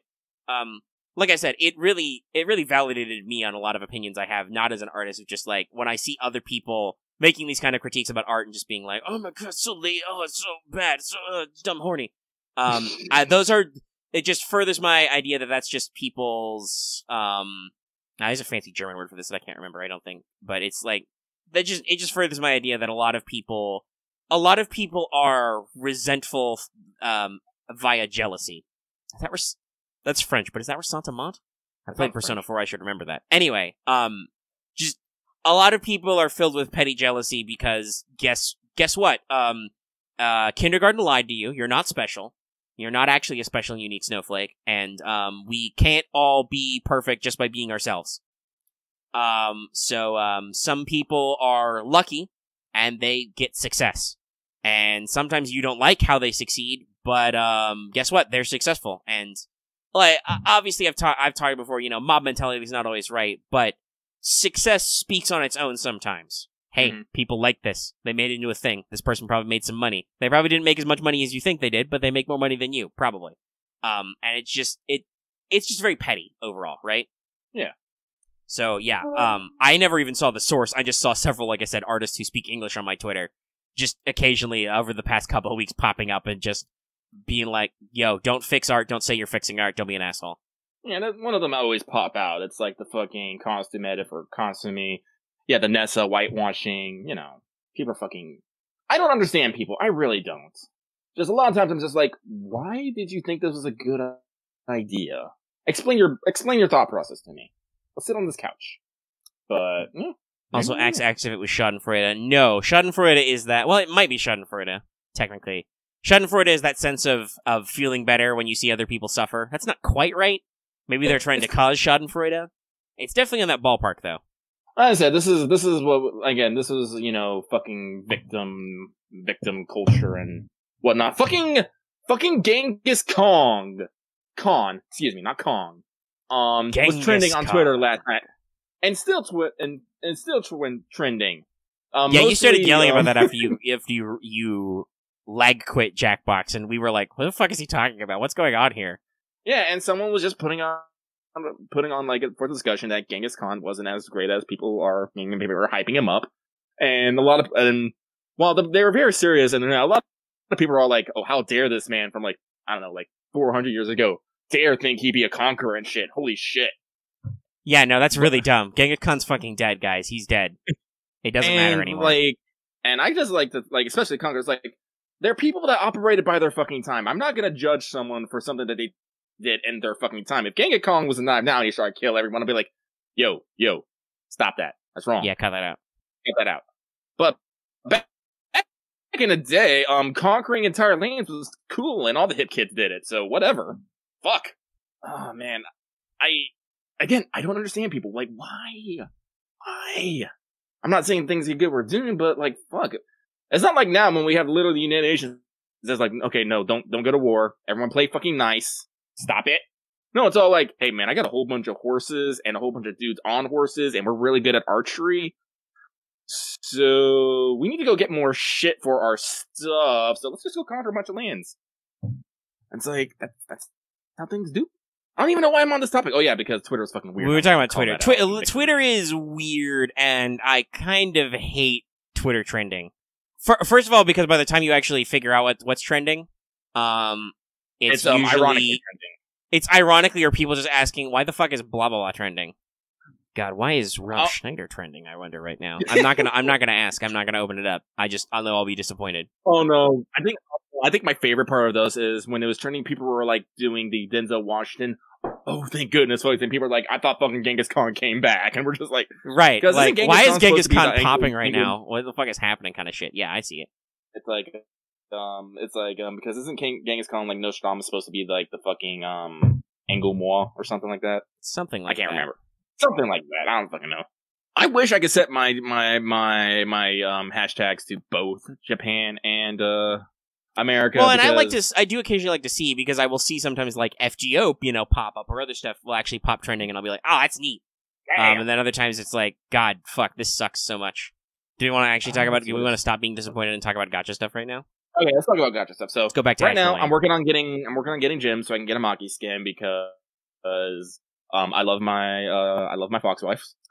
Yeah, I wasn't until you said that, and then I realized I also had 850 gems, so I'm now literally doing that right now. It's I can't remember if it's just 100% or get 3 stars, but one of them gives you gems. It would be 3 stars. It's not the It's not the complete one. The complete one is usually cubes. Not that I need those. Though, hey, another thing they did, because I think I got most of the event ships except the one you can get from buying, Hermione. But I got Perseus and Hao and all those guys. They're cool. They're cool new ships. I don't know if I'll ever use them, but they're cool. But they did another wishing well, and I did my wishing well again for St. Louis, because I have St. Louis's super horny skin that's Mimi. But I didn't have St. Louis. But luckily, on the first 10 pull, I got her out of my wishing well, so that worked. So now I have acquired card dress. Or boat that gets card dress, I guess. I already got the card dress out of a lucky bag. I should probably set her to be my assistant sometime. But yeah, Azure Lane, doing events, doing things. They've got merch. They've got horny merch. Yeah! Yes, it's very horny merch. They have fucking booty mouse pads. I'm like, this is too powerful. Yeah, I live with people. I still can't do that. I might do that anyway. But I feel like, well, yeah, you don't live with your parents, though. Not that I think your parents would necessarily, but other people will get that analogy. But I do actually require, it's soft, it probably doesn't pick up, but I have a rubber mouse pad wrist rest thing. It doesn't involve boobs or butts, but, we talked about, like, ironically or unironically enjoying things, right? So I'm okay with definitely, like, I could, for the lulz, I could buy a boob or butt mouse pad and use it because I actually already use one of those. I already use a wrist pad to rest my wrists because I'm on the computer a lot. My wrists will fucking explode. But yeah, but I'm looking at that. And I'm like, I kind of want the Ozma one. But if there had been like an Oigan one, I'd be like, no, I'm buying it right fucking now. You can't fucking stop me. It is very spicy. Oigan's pretty good. Yeah. Again, Ironblood doesn't get as much love as I'd like. I said they did come out with a Bismarck plush, though. I'm like, I want this. But yeah, their second anniversary shop is open. It's actually really cool. They actually collabed with Lindsey Sterling. Yeah, this is something I mentioned elsewhere, but I've noticed that because we were talking about like how big FGO is at stuff and their big streams and all that stuff. It's kind of like what I talked about with like the HoloLive thing, where like they have access to just people locally in Japan, which is almost kind of its own nerdy thing. But I feel like, especially as a company, Yostar, who is the publisher behind both Arknights and Azure Lane, is a lot better at collabing with people across the world, right? Like, they get in touch with Japanese voice actors to voice the characters, because they don't have voices in the original Chinese versions, and they hire all kinds of character designer artists to do the art, and they do collabs with other brands, a lot of which are Western. Actually, I think they announced a collab. They're doing a fucking Dead or Alive Extreme Beach. Yeah, I think so. Volleyball. It's nuts. Fucking collab soon. That's wild to me. Oh, man. Yeah, I'm not gonna lie. Panda Venus Vacation. Dead or Alive Extreme. Yeah. That's gonna be weird. Which means we might... That's gonna be weird, yeah. It's gonna be fighting game girls, most likely, in swimsuits, and... But Dead or Alive Extreme fighting game girls. Yeah. Set that age to 99s for maximum boob physics. By the way, we did to briefly mention, I find it very funny that HoloLive and VTubers are taking off way after Azure Lane did the HoloLive collab, which is never coming back probably because these games don't ever rerun collabs, sadly. Because our resident big brain VTube nerds weren't into it yet. And I think Robin's not listening right now. They probably just woke up, but I know they're around. But Robin doesn't play Azure Lane at all. He said that he would literally get back in for, I think it was Fubuki, which I think is one of the HoloLives I have. But remember when HoloLive collab came out, Lucky and Azure Lane, and we were like, "Who the fuck's this? What's this? No. Who? Literally who?" That's literally when HoloLive entered my radar. Yeah, and now that people are talking about it, I recognize some of this stuff. I'm like, oh yeah, I should actually, when I get out of this map, I should actually... let me see all the HoloLive girls I have. Yeah, I should check mine out too. I was wondering which ones I actually got, because I got a decent spread. I was way luckier with HoloLive than I was with Kizuna Ai, sadly. Fuck you. Alright, hang on, let me... But yeah, I'll have to check back with mine, but I can't right now because I'm in maps doing stuff, trying to get gems. I literally only need a few. Right, let me back but yeah, so Azure Lane, doing okay. I'm the little bit of hype they did and stuff was like, okay, I'll keep playing this. I just think to myself, gosh, you need to, even if it's only like $30 or whatever, gosh, Chief, you need to spend less money on this game. Resist the horny. One of these days you're gonna get tired of this game and drop it like a rock. Okay, so I think I have all 7 of them. Nice. Let's see, I have Shirokami Fubuki, Tokino Sora, Minato Aqua, Natsuhiro Matsuri, Nakiri Ayame, Murasaki Shion, and Okami Mio. Yeah, I got them all. Is Matsuri well, I don't. Here's the problem. I don't know if Lucky's hung out with these girls enough to unlock some of their different lines. No, unfortunately, a lot of these I have not put levels into. But You have a couple of different actually, tiers. Let me check. Oh, wait, no, Let me Panda check. just posted her quote, so... Okay, Actually, let's see. Hold on, I'm see gonna pop this here. up and see what's happening. This is all technically Azure Lane related, because this is all in-app. Oh, actually, no, I could make a full fleet with them, because there's 2 destroyers, 1 cruiser, and 3 fucking aircraft carriers, and 1 sub. I could literally fill this entire team. Yeah. Maybe I will, and I'll just fucking dunk on people. Like, check out my Hololive girls. I can do that. You should do a stream, an Azure Lane stream, playing with the HoloLive. Just for funnies. Just for funnies. Let's see here. I mean, so, well, Vesper can send you the quotes too, because they're linked, but there are a couple in here, like, talking about adorable girls and stuff. I'm getting slight, Arc Royal vibes out of this. Or others. Which one is the Italian one? Littorio is also aggressively Yuri. Mm-hmm. I need to turn that into a meme. Aggressively lesbian. Then I can use it on some Adolef stuff. Like our Gay Panic meme? Mm-hmm. I still love our fucking Gay Panic meme. Oh, it's great. It's very applicable. Ooh, boy. Once in a while, you're just all like... Sorry, I got Twitter blasted. That's a very, very horny, Summer Murasaki that I cannot retweet, but will post in Hell Not Safe for Work. Excuse me, well, I go to Hell Not Safe for Work, and I will totally fucking retweet this. Oh, it's hilarious that she says that I compared it to Arc Royal. Literally, she has a bonus voice line for sorting with Arc Royal, which is, you don't need to say a word, I get it. Okay, yes, correct. That is accurate. Yeah. Okie dokers. But yeah, Azure Lane still exists, still okay. And Arknights were past... So, much to your intense disgust, you did not get a neon. No, I tried so hard. Literally, they gave me all these things. I threw it. Fuck, did I say that last week? Was that last week? I don't know what time I don't remember. I don't know. I got a pity rate for a 6-star. I got fucking Helliger, who was on right up on the other banner. What the fuck, Arknights? It's okay. I broke my summer curse in FGO, but clearly my usual Arknights luck was siphoned off to FGO instead. But Jesus fuck, it's a little annoying. I don't even need Neon by that bad. And I have Reed. She's my secretary right now. It's cute. But fuck, damn it, Reed. Jesus fuck. That's why I am now permanently embittered. Well, yeah, that's another thing. We'll talk about that later.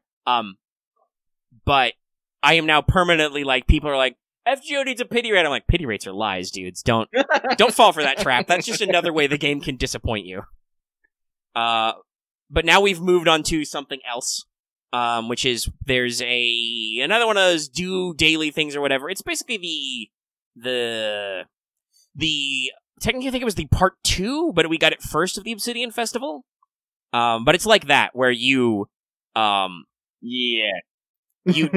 in your daily events, and when you do other things, you'll get rewards that build up to currency, which you can get extras, and then, you'll get a, Gitano skin. Mm-hmm. That's what I'm working for. Hold on, I gotta retweet that thing. Oh boy. At the very least, I'm glad we played a little Fall Guys so we can understand the collective unconsciousness and the Fall Guys memes going on right now. Yeah. Vesper posted that again. But yeah, so Arknights, though, we're doing a little thing in caching. That's good. I have now managed to perfect, with a little bit of help from the internet, though I did do alternate things. But usually looking at guides gives me the right idea, eyeball for it. But I have perfected my tier 2 chip farming for caster archers, so that E2 exercise is going to happen sometime. I just have to farm all those things and build them. Oh boy. After that, I don't know who I'm going to do. I have to look at my units. I guess probably maybe Amiya? I use her a lot. She's max level. I just would need the special gubs to do it. Need lots of special gubs. And then sometime I need to actually get into Chapter 5. My Silver Ash is also max, but I've already E2'd Lapland, so... I know Silver Ash E2 is a big deal, I just don't know if I want to overlap my resources in that same way just yet. Lucky's actually considering. See, Lucky has both E2, Saria, and Hoshiguma, but aesthetically I just like Neon, so I'm like... Neon also has the problem where she needs super current max, I'm just like... Yeah, that's a problem, bringing stuff. So I'm like... I really, like, honestly, like, most defender problems can be solved with Saria and Hoshiguma, one way or another. But I'm like, you'd like me on, and I want it. But I also, since I got fucking Mostima, she's, like, ready for E2, and I'm just like, I should probably work on her. My Mostime is not ready for E2, but Actually, do we have any 6-star single casters, or all of them AOE? no, there's definitely A. There's got to be have... this one. Isn't that Ayabya? Oh, blah blah blah. Is she single target or is she AOE? Oh, she's single target. Okay, single target. Okay. Yeah, no. Well, by the way, I can actually say Vesper likes to get on us because we complain about D&D names. I can actually say Ayafiala, but I choose not to because god damn, Jesus fuck. Okay.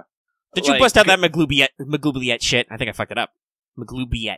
You put more English on it when you say it out loud, Vesper. But yeah, like my 2 6-star casters are Ifrit and Mostima. That's definitely a thing, yeah.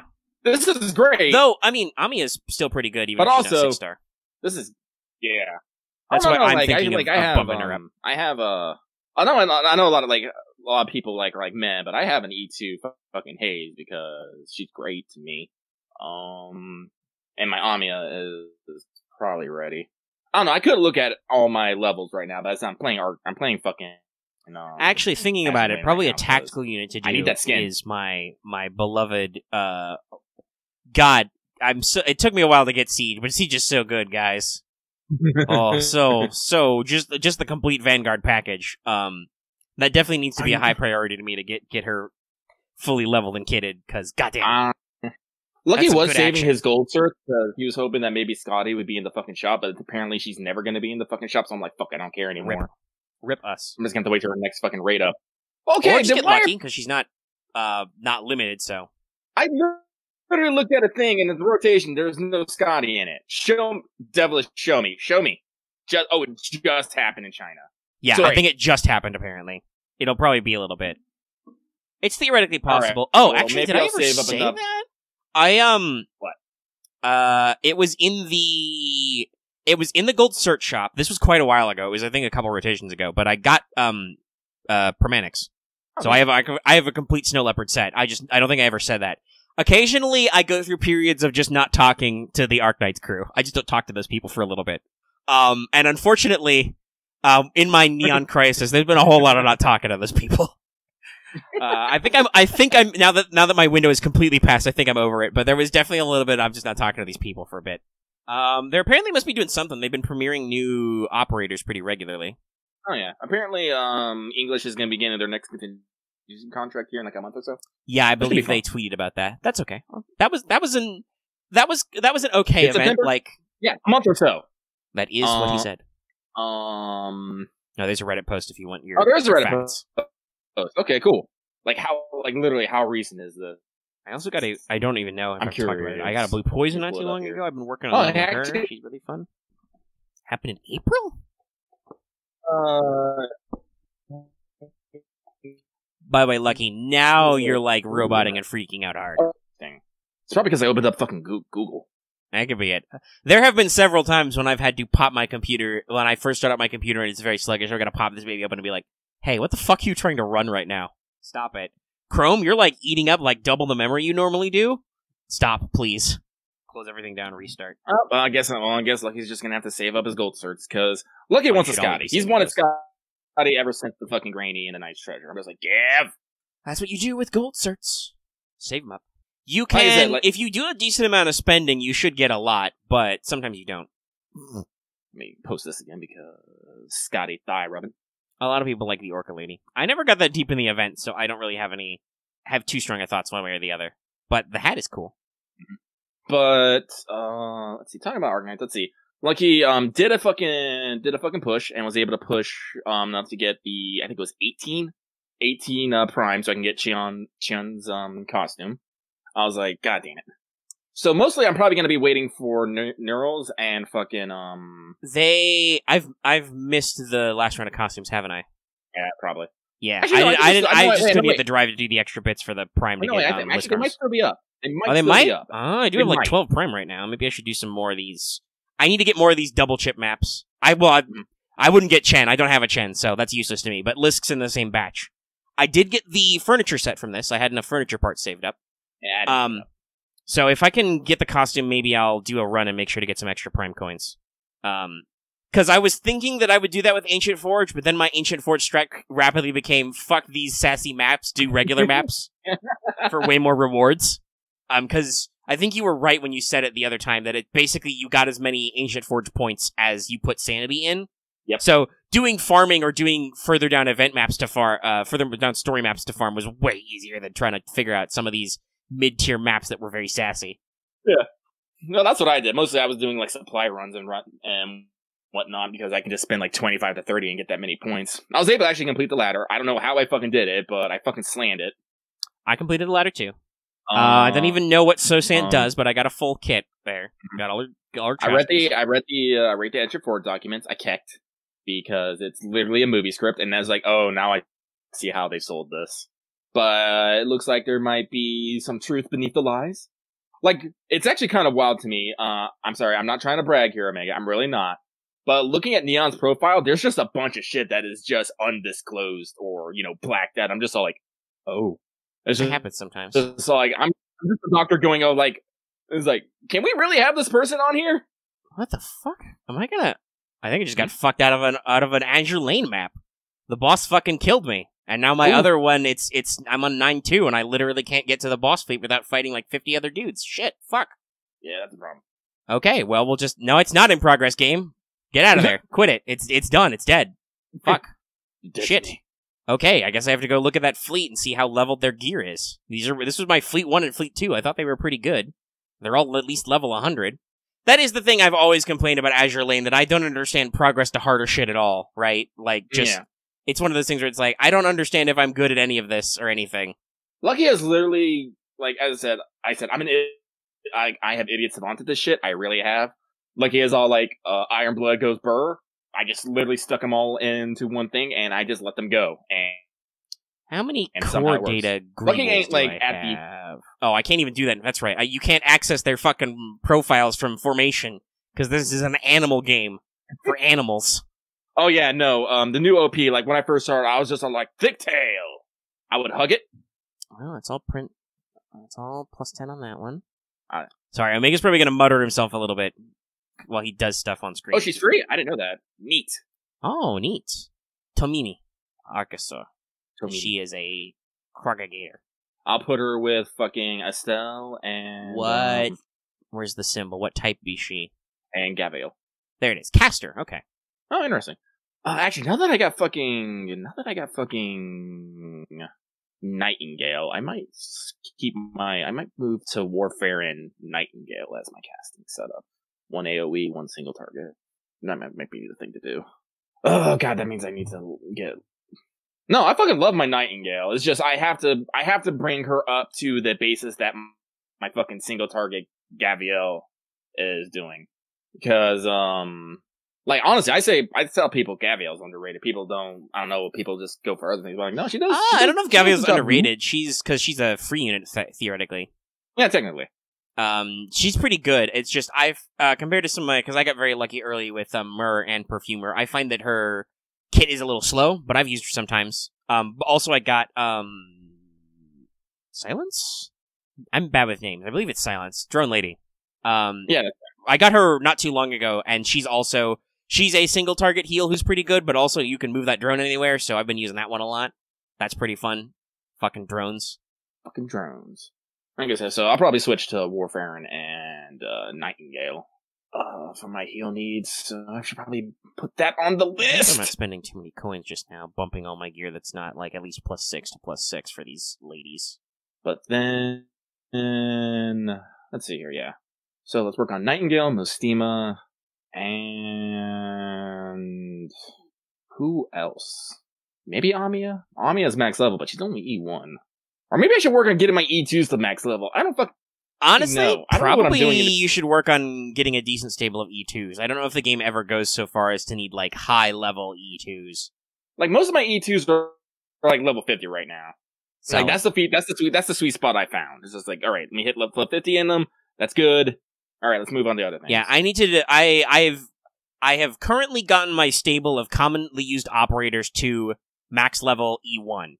Now I am working on slowly E2ing some of my most used and continuing to back level some of my alternate units for alternate strats. That's my current plan thing. Lucky will not be doing high level CC. Jesus. No, I wouldn't do high level stuff. Like, I don't mind doing, like, the low-level stuff. I'm like, oh, yeah, okay. But as soon as things start getting hard and you have to start pulling out the fucking guys, Lucky's just like, nope. Actually, I should probably log into Arknights. I can log into both of them at the same time. Yeah, go nuts. I'm literally multi-gacha drifting right now, Lucky. I'm recording the show. I'm fucking around in Azure Lane, and on my phone, I am doing Arknights runs for chips. Oh, yeah. Live your best life. I see. Okay, so some of my ships had good gear that wasn't enhanced at all. That was probably my problem. Like I said, I have not tried to do Azure Lane regular ass maps in a long time, so my setup is probably a little sluggish for that. Let's go ahead and fix that. Let's get you some nice things, Bismarck. All right, let me pull up mine. Let me see here. You give a girl a nice dress. You should give her a nice set of dual stacked. What is this? 400mm cannons. Yeah, so like Lucky's like big stable like right now is. Let's see. I'll pull it up.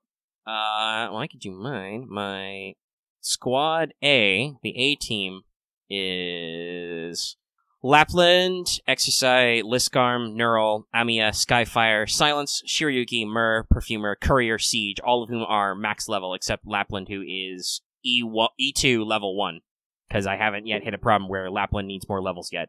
And I am currently, now that I've got my setup, I am slamming that chip, because it's today. I actually think it's everything today, but I am able to get double chips for archers right now. Or snipers. Sorry, it's a fucking crossbow, okay? Where the fuck did my... Peter? I could have swore I got you to E2. Did I dream that? Isn't that the E2 symbol? Okay, yeah, it is. She is. Okay, there she is. Fuck, I lost her for a second. I mean, I see the picture of her you posted, so yeah, I'm pretty sure. Yeah. Okay, there she is. Oh yeah, it's because I have her the costume, that's why. Sorry, my image recognition software broke there for a second. I mean, my eyes. That's fair. I could see that. Yeah, but that's like that's my current stable right now. Like I said, in the back half, like past there's still working on Schwartz. She's E145. Nightingale is E1 level 1. I think my Schwartz is about as level as yours. Like honestly, honestly, a lot of people complain about Jessica. I like pairing her with. I like trying to get her and Exercise out immediately, so Exercise will throw her buff only on Jessica, and usually I find that works pretty fucking great. Jess is pretty good. Like if you don't have super better ones, I should probably level mine better. Oh. I'm pretty sure mine is E1, but probably low levels. Actually, I'm pretty sure. I'm pretty sure I have buffs that item. Yeah, I got farther than sniper. Is there actually a sniper that I've been meaning to level up? I don't know. Well, I have always keep talking about I need to level Blue Poison. I have been leveling my Blue Poison. I got her recently. I like her. And she does weird stuff. So yeah, I've been personally leveling mine. People talking about Platinum. Actually, that reminds me. I need to change my fucking Jessica costume. There's a lot of Jessica costumes, but she's a pretty poster boy. Oh, jeez, okay. I was just scrolling through my units randomly, and I slammed into Latorio, who I have in her party dress skin. Christ, Azure Lane. Actually, I don't have as many fucking snipers as I thought. I only have, let's see here, 18. Yeah, so I'll probably, I don't know, maybe once I get Schwartz up, I'll swap her out for Jessica, and then I can have Exercise for more long-range stuff. I'll have Exercise for mid-range, fucking Shiryuki for long-range, and I'll have Schwartz for close range. And maybe I'll, depending on the situation, I'll use Jessica to back them up for whatever reason. I don't know. Definitely need to work on Blue Poison, though. People saying Platinum are good. Platinum is good. I can English. So, maybe when I get there. The grind is real, y'all. Yeah, there's some real grind in there. Arknight's very grindy, but I appreciate at least how casual it is. And like Robin said earlier, you can do some work on like contingency contract with going ape shit with the modifiers. That's for the tryhards in our discords where it's like, yeah, I can do this with all modifiers. Yeah, nuts, crazy pants. They are crazy pants. Oh my, that's right. Hood can awaken. Oh, okay.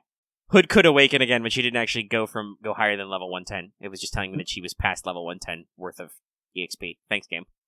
I thought that was going to be more flashy. I have a lot of core chips. I'm doing a lot of awakenings right now. It's probably sniping at my money. How many coins do I have? I still have over 10,000. I'm fine. That's how I feel with a lot of gacha game currencies. Other than FGO, where it's kind of a... QP, I feel like, is always a constant bell curve, right? You constantly go, oh shit, I need some QP, or I got a lot of QP from that event, and then down and up and down and up. Usually with other gacha games, I'm like, oh yeah, I have all the money I need, right? Blam, blam, blam, blam, blam. Fuck, I don't have any money. Fuck. Arknights especially. Yeah, no. Using those. There's one thing I think I complain about. I complain about in It's actually funny that they're both the O-Stars game. In actually no. There is a natural way. In Arknights, the only way to get them XP is to fucking feed them combat reports. Mm-hmm. The FGO method. Yeah, and I'm just like, God fucking damn it. Well, on Azure Lane, it's, Girls Frontline, even though we complain about saying this if it does, I think they do their EXP the best, because you get it both in battle, and you can feed them combat reports to go faster. Yeah. Like, I wish more games did both. Like, you could get a little bit of passive EXP for using them, and then also, if you want to get them leveled fast, you feed them something. Yeah. Like, Azure Lane kind of does that with dormitories, but, not to the same, Yeah, the passive EXP game for dorms is very small. But, it's there, and you also have, like, commissions and whatnot. So there's a lot of little things you can do, but it's not Speaking of which, I need to go to my dorm and give everybody some food, give them some snacks. Mm-hmm. But, currently in my dorm room, I have... I need to oath Z23 because they came out with a no skin for her, and it's dark. I'm like, yeah!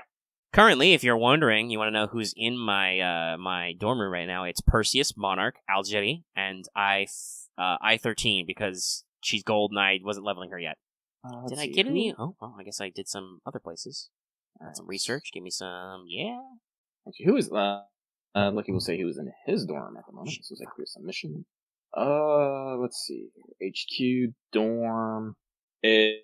It's Frederick the Gross, U81, Part 2, Algerie, and Vanquilin. I'm actually keeping Frederick the Gross in there until she hits 120, just for every little bit. Fair enough. She's 105 now, so I'm like, working. It's a system. Work that system, but I think, speaking of awakening, I think I need to awaken her, because she's not getting any Yeah, XP. go for it. I just did a whole bunch of awakenings. She looked great in her bridal dress, and she's telling me to dote on her more. She's terrifying, but I love that. Here, I would. Terror dote. Yeah, so. Yeah, technically that fleet might be better leveled. Alright. Let's see here. Her skills are almost 10, 10, and 10. Got all the equipment's at plus 10. Yeah, she's doing alright. Actually, shoot, none of them I think about it. I should probably go check actually how far I'm getting with goddamn Gascon, because I need to move on the pure priority 3 and get Odin mains. I'm still slugging it back in 1. It's a lot easier now, though. I think the only thing I have to do is basically more missions for EXP, because that's the cheap way to do it to get rune. Then, like I said, I don't know if I want to keep slugging it out back here in PR1. They've still got the catch-up system, or if I want to try and move on to more interesting stuff. I'll figure it out. Oh, shoot, do I want to get start on mains first, or start on Odin first? I mean, if it be, what I would plan to do would be Odin, because Odin's pretty cool. Odin is pretty wild. Champagne's, Iris Libra, right? Not Vicia Dominion, if I remember correctly. I think so. I'm not entirely sure, though. The squad will answer. Yes, we're playing Doctor. I haven't bought any of the skins because I try to keep my skin buying to waifus, my particular waifus in Ironblood. But no, some of these Doctor skins some of these nurse skins they're dangerous. They do danger. It makes me happy. Let's see here. Because I tend not to buy fucking dorm stuff anymore, because I try to keep like on theme of like Ironblood stuff. I have so many dorm coins. I have like 10,000 dorm coins. I'm just Dorm like, con. Dorm corn. That sounds like a weird, like it would be like a European ship name. Oh no, it's the Dorncon. Fuck, I don't even know when we started talking about Gacha. We've been talking about it for a while. Yeah, I don't know if we really have anything else to say about Azure Lane and Arknights. Arknight goes. I said I haven't played Girls Frontline at fucking all ever this month. Probably not going to. It's probably just going to be internally installed as a reminder of my hubris. I haven't logged in a lot lately either. It's okay though. On lucky side, he has keep playing Destiny's Child. He's ramping up for the Tamamo World Boss. That's going to be happening in about a week, a little less than a week. He's excited for that. I don't think many other people have started playing Destiny Child since I mentioned it, but that's okay. I'm fine with it. I think there's like 4 players. Maybe like including me, there's like 4 players because I know me, Loth, and I think there are 2 other people who chime in on Gacha Games play it. Yeah. I haven't heard anyone talking about Xeno Alice recently. No, that one's. I think that one's scooting down. Yeah. I think some people are still playing Tales of Crestoria, but I don't know what it was about it. But I feel like people ditched it fast. Xeno Alice. Yeah. I don't know why. I wasn't that super interested in it myself. Like, I tried it, but as I said, it gave me the agita for a variety of reasons. Again, I say, Tales of Crestoria did not give me the agita as much, but I just don't literally have the fucking time. Yeah. I don't think it was lame. I think it was fine. Like I said, I keep giving the glance to Last Origin, but I'm like, I don't have time for this. I really don't have time for this. And I also don't have time for, like, apparently the translation ain't bad, but I'm like, it's still, there's an extra layer of complexity and work, right? That like you said, you just don't have the time for right now. No. It would be a whole thing. Oh, let's see, actually. I got 27 out of 13. That means I need to defeat 8 more. Let me take out a couple here. I got like 4 fuel left on this. Ah!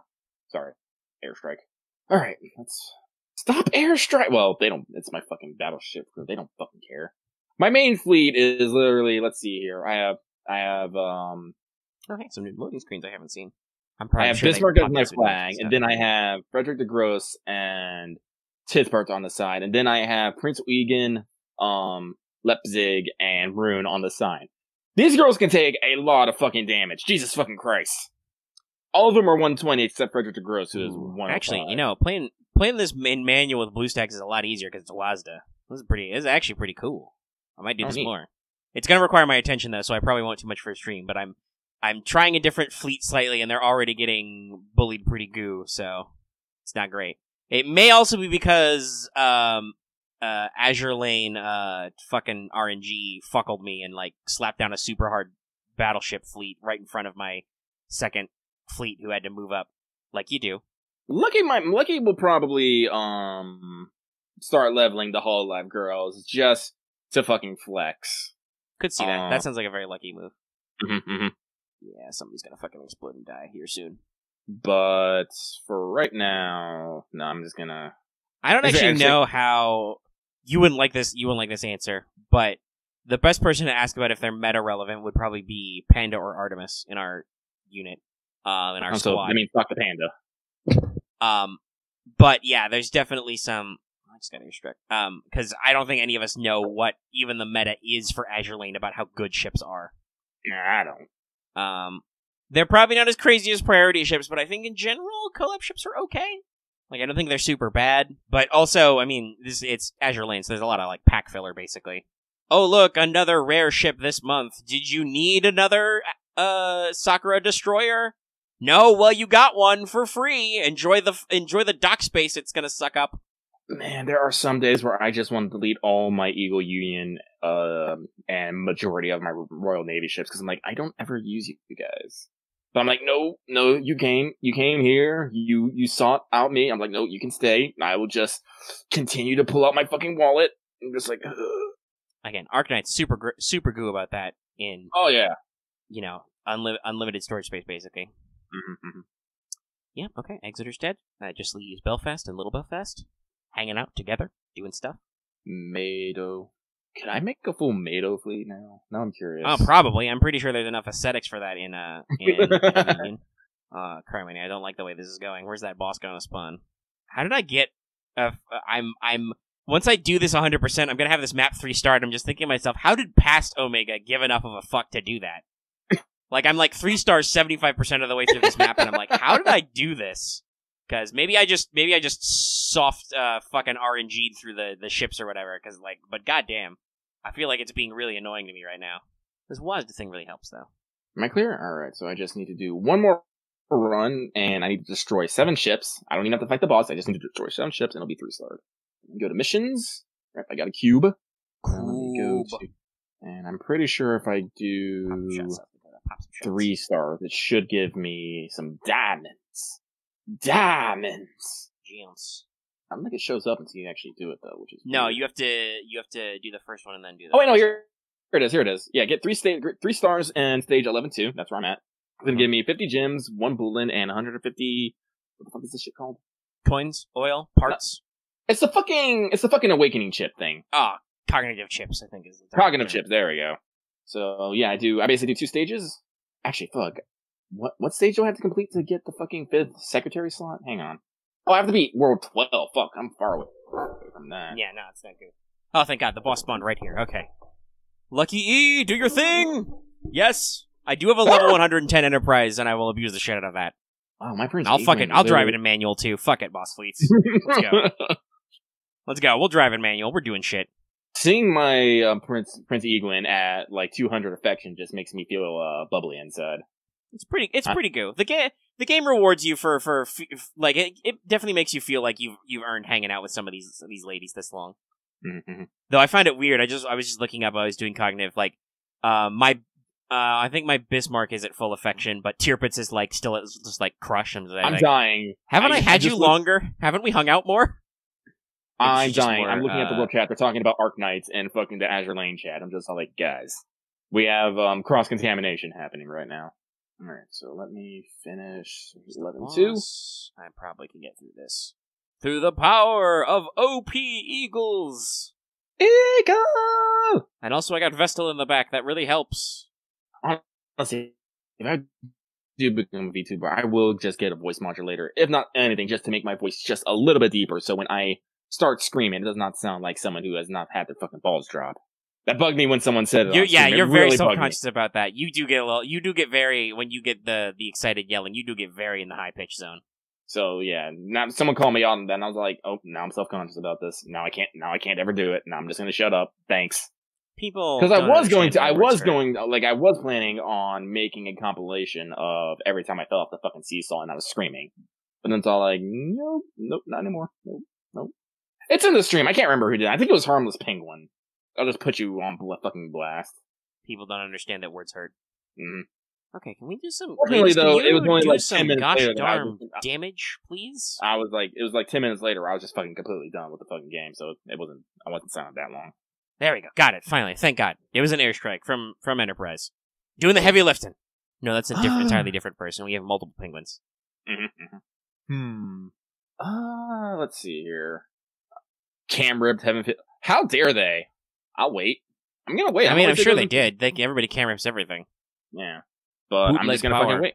I'm just gonna wait. I'm gonna wait till it comes out in theater. I'm gonna give them my money, and I'll go see it in theater properly. Gems. I now have. Then I'll buy the fucking Blu-rays, and I'll never fucking. And I'll put it on my shelf of anime. Store skins, though. Independence and Georgia's look good, but I don't think I have either of them. Oh, no, I think I got an Independence. Doesn't matter. Anyway, I have 904 gems. Amagi skin is 880. Purchase. Done. Purchased. Use skin on my level 100 Amagi. Actually, I'm like following like fucking. I'm following like several Japanese and I'm following the American Fate Stay Night Twitter, and so whenever they fucking pull the trigger on that, I will know. I'm actually wondering when that'll be and when that'll happen, because I'm not to tangent this back to FGO, because I know how we always yell at people for doing that to us. We should, not do it too much, but I'm wondering when they'll do that, because we're on the same engine and stuff now. I'm wondering if we'll get Steno Urali's animation update then already, because we're all on the same data update and stuff.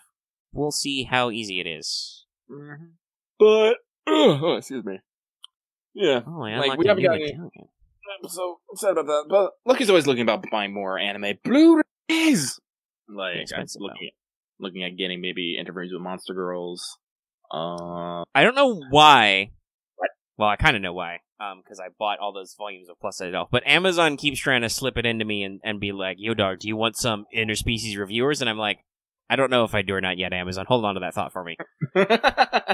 Hold on to that for me. Oh yeah, a lot of books have gotten delayed. Like I keep looking at all my my wish lists of like light novels and stuff. It's all like to be released like at the end of this month or September. I'm like, you guys are putting I know several close. Things, like, and just not even in not even necessarily like LNs or stuff. Whatever. No, I want to skip this event. I don't care. I've already done this. I think. Yeah, this is Angel or Devil in White rerun. It's fine. Get that vampire skin, yo. I'm pretty sure I've already got it. I'm just like, why are you trying to Shanghai me with story game? Quit it. Just trying to get rewards. But I was saying that other stuff, not necessarily like imports, have been delayed because I know that some novels I was looking forward to got pushed back to later in the year for me to pick up.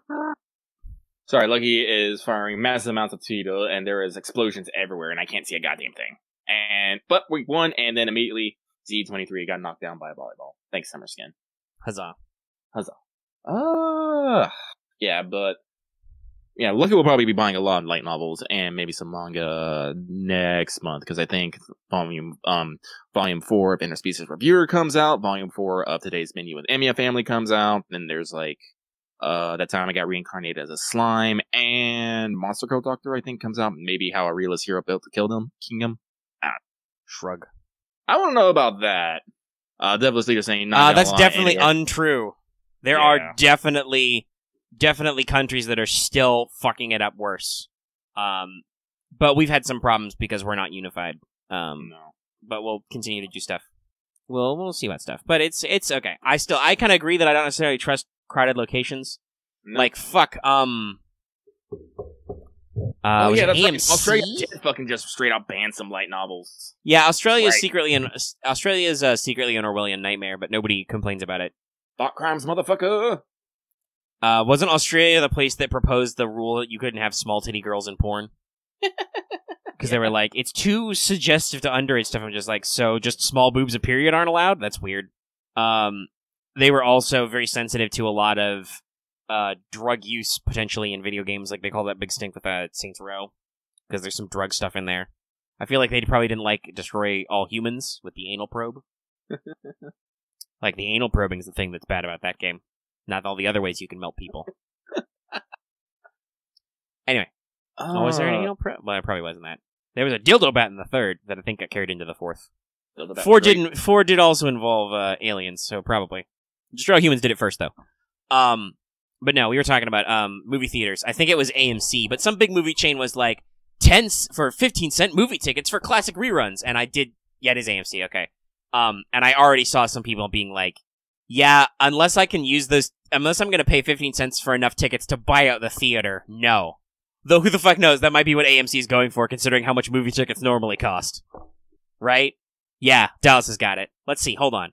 Does anybody know the average? Actually, I'll probably have to Google that. Google! How many seats in movie theater? Thank you for auto-completing. Actually, if I know, there are some theaters who, like, just for, like, a flat price will let you just rent out an entire movie theater, and you can just put whatever the fuck you want on stream. Like, you can have giant gaming parties, anime watching parties, all that kind of stuff. I've always wanted to do that. Larger auditoriums in modern Metroplex theaters have between 150 and 250. So let's assume the minimal size. You get a small theater. It's 150 times 0.15, because that's how money works. That's what, $10? That's...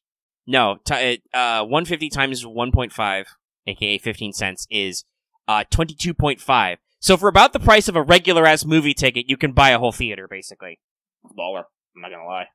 AKA, I'm 100% sure that that's what they're aiming for with that price. Is they're just trying to get you into buying off, yeah. But yeah, they're not only showing modern movies, they're showing classics. It's gonna be interesting though, because they're talking about how for the latest Nolan film Tenet, which I'm super interested in because Nolan makes great movies. If you haven't seen Inception or Interstellar yet, what the fuck?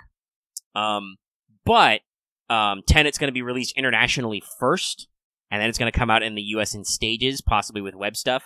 So a lot of people are really wondering how the piracy is going to be on that, because America's really not patient, right? No.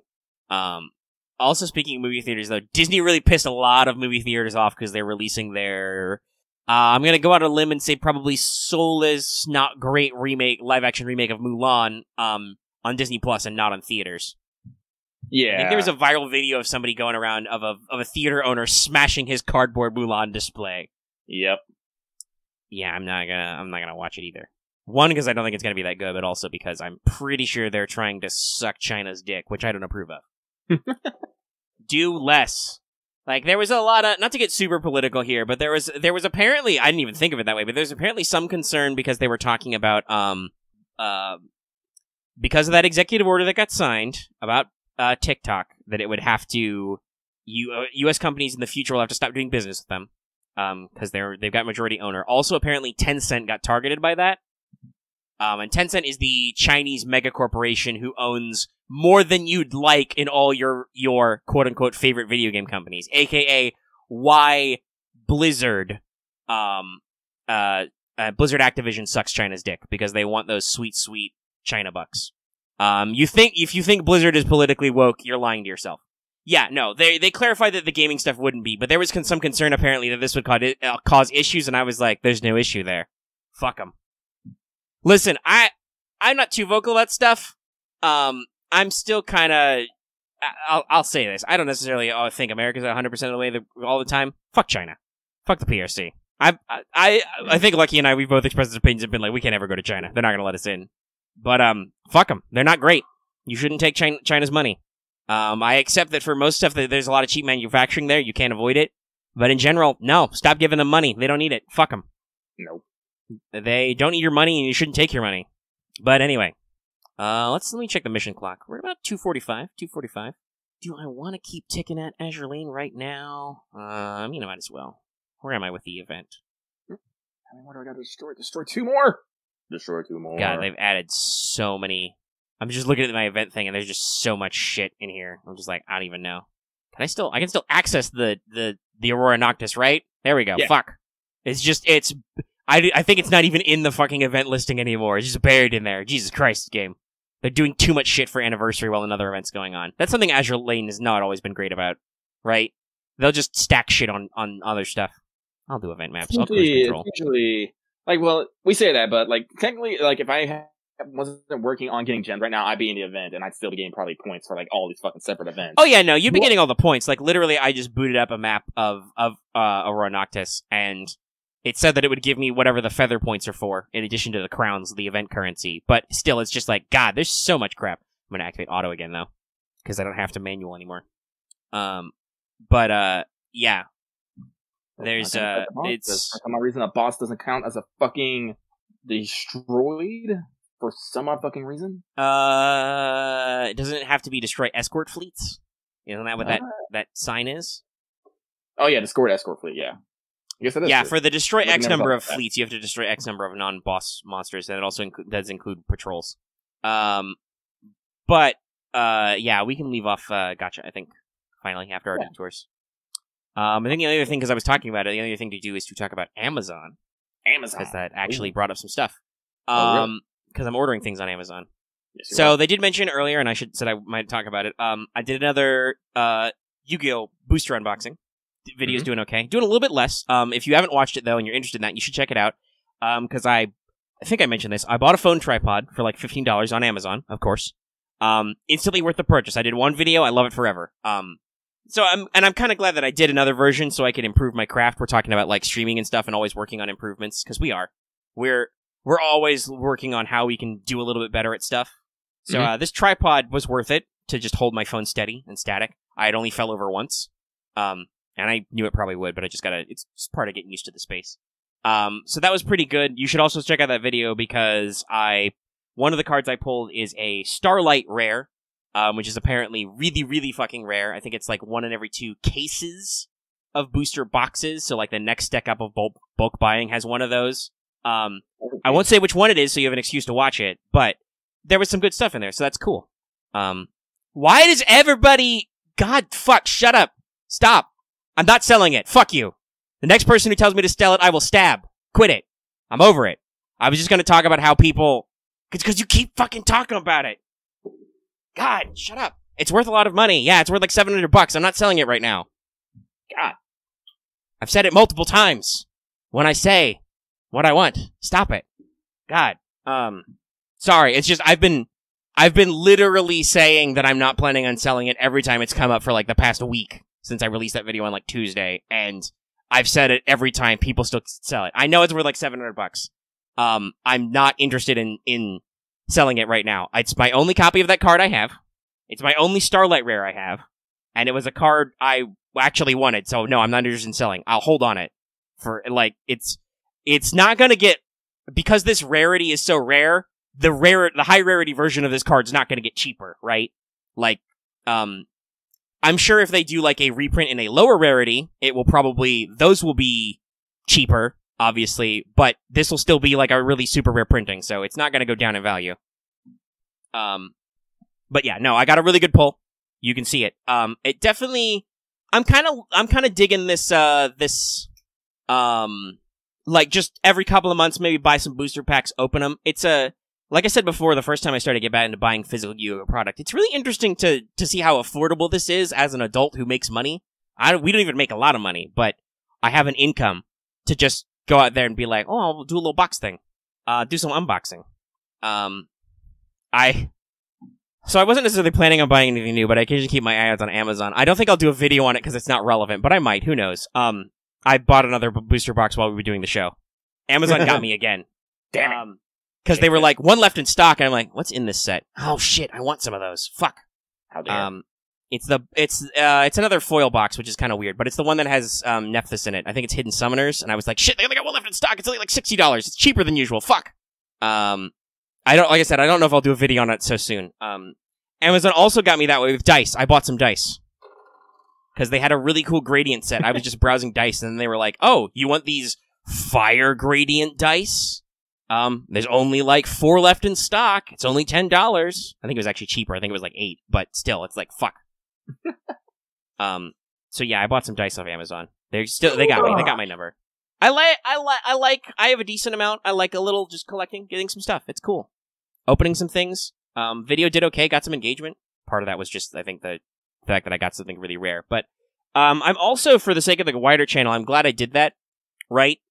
Because, like I said, I got the tripod, I did the setup, I learned some things, because I have no idea where the fuck my order from Japan is coming, but I think when Daddy Google Bucks comes in this month, which it should, it's already in our account, we just gotta wait for the payout, because Google's not fast. They'll get you your money, but they're not fast. I'm thinking I will just bite the bullet. The prices are a little bit better. I'm gonna buy an FGO wafer set. Oh, the wafer card set, the random ones. I'm just gonna buy a set of 20. Even though it's like $50. Which, by the way, as a person who has now bought several booster boxes of the Yu-Gi-Oh!, which usually run like $70 to $80 for lots and lots of cards, $50 for a 20-pack with a shitty... Well, I don't know how shitty the vanilla wafer or whatever is in there, but I'm assuming it's shitty. For that's not really worth it. But I'll bite the bullet for the channel, like I said, when we get a little extra funds in. I don't want to keep double tapping, especially since, like I said, I'm planning on, if I can find that Ghost of Tsushima, probably getting that purchase or something in there.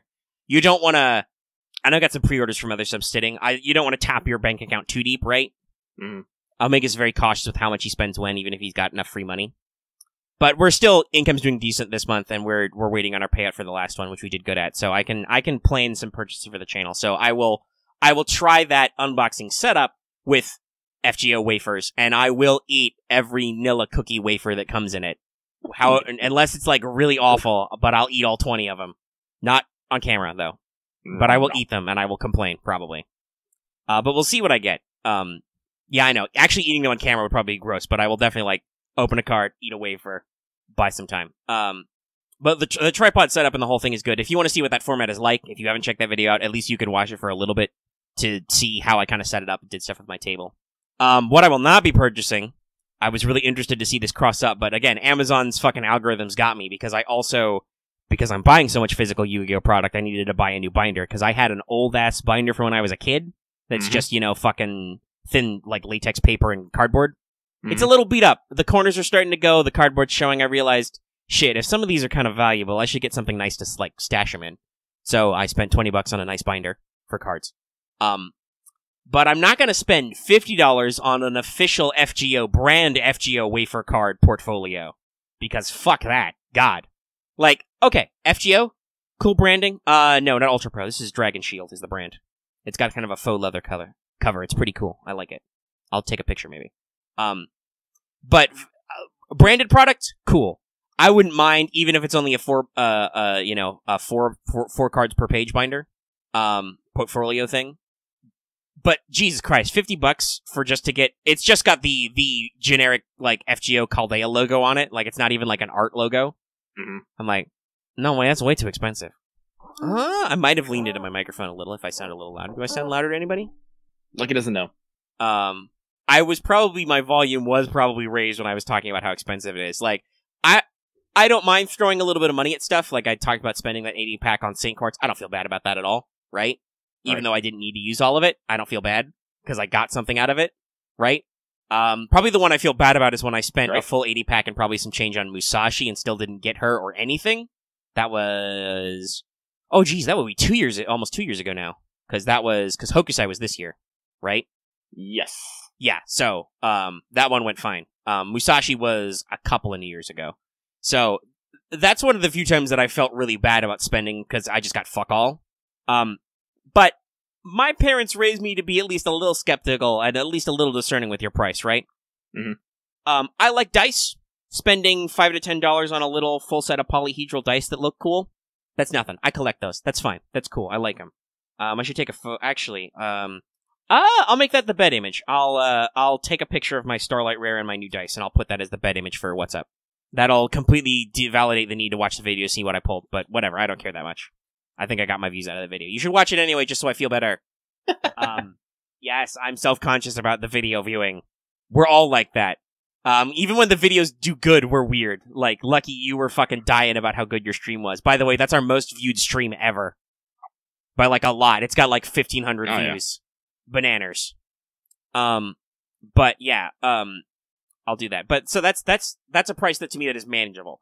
I would love to spend, like, have $300 to spend on artisanal Gatorbone dice. I don't. But that's the price you would pay to get that product from those people. That's supply and demand, right? Mm-hmm. Just because something is, like, an authentic on-brand thing, nah, that's no goo. Like, I'm not gonna pay $50. I think it's, like, 47 and some change, but there could be tax on it, or shipping, who knows. But I'm like, I'm not buying that just for a binder so I can store these cards like that, no. I don't even know if I'm gonna buy that many. I have to figure out what pack I'd buy off Amazon, so if you guys have any suggestions. But yeah, I've been on a little bit of an Amazon-y spree, getting shipments, buying goodies, whatever. But it does actually, as they would say, it does actually spark joy, so... I'm having fun. It's just, it just scratches kind of a... Lucky understands this very well. It scratches a little bit of that physical collection itch, right? Oh, yeah. It's hard with other stuff. Like, I like figurines. I wouldn't mind buying some, but I always think to myself, where the fuck are you going to put this? You already have a bunch of, like, random statues and knickknacks from your life you've never gotten rid of. Where are you going to stick that Summer Rin figure or whatever that Amazon's trying to hawk you, right? Even if it's not super expensive, you know? Lucky constantly looks at the wall and be like, how do I install more shelves? Right. Actually, I'm looking at my shelves right now. I'm like, fuck, I need to reinforce these shelves and maybe make some fucking flaps on them so they stop collecting dust. Now I realize why everyone has fucking glass cases, because shit gets fucking dusty. I'm like, God. Yeah, I got a dust problem. I've dusted a lot of stuff off. That's another reason why all my cards, even my commons, are like put away in boxes. My good shit's shaved in binders. So the card collecting is like, I'm not going like full crack addict like I did as a small child, but I'm definitely like, this is affordable and this scratches an itch I haven't scratched in a long time, so it's fun. I don't mind buying product, getting a little stuff. But also, you don't want to be a chump. You don't want to be, as the kids these days are saying, a simp. So you gotta be a discerning customer who pays what they think is appropriate for something.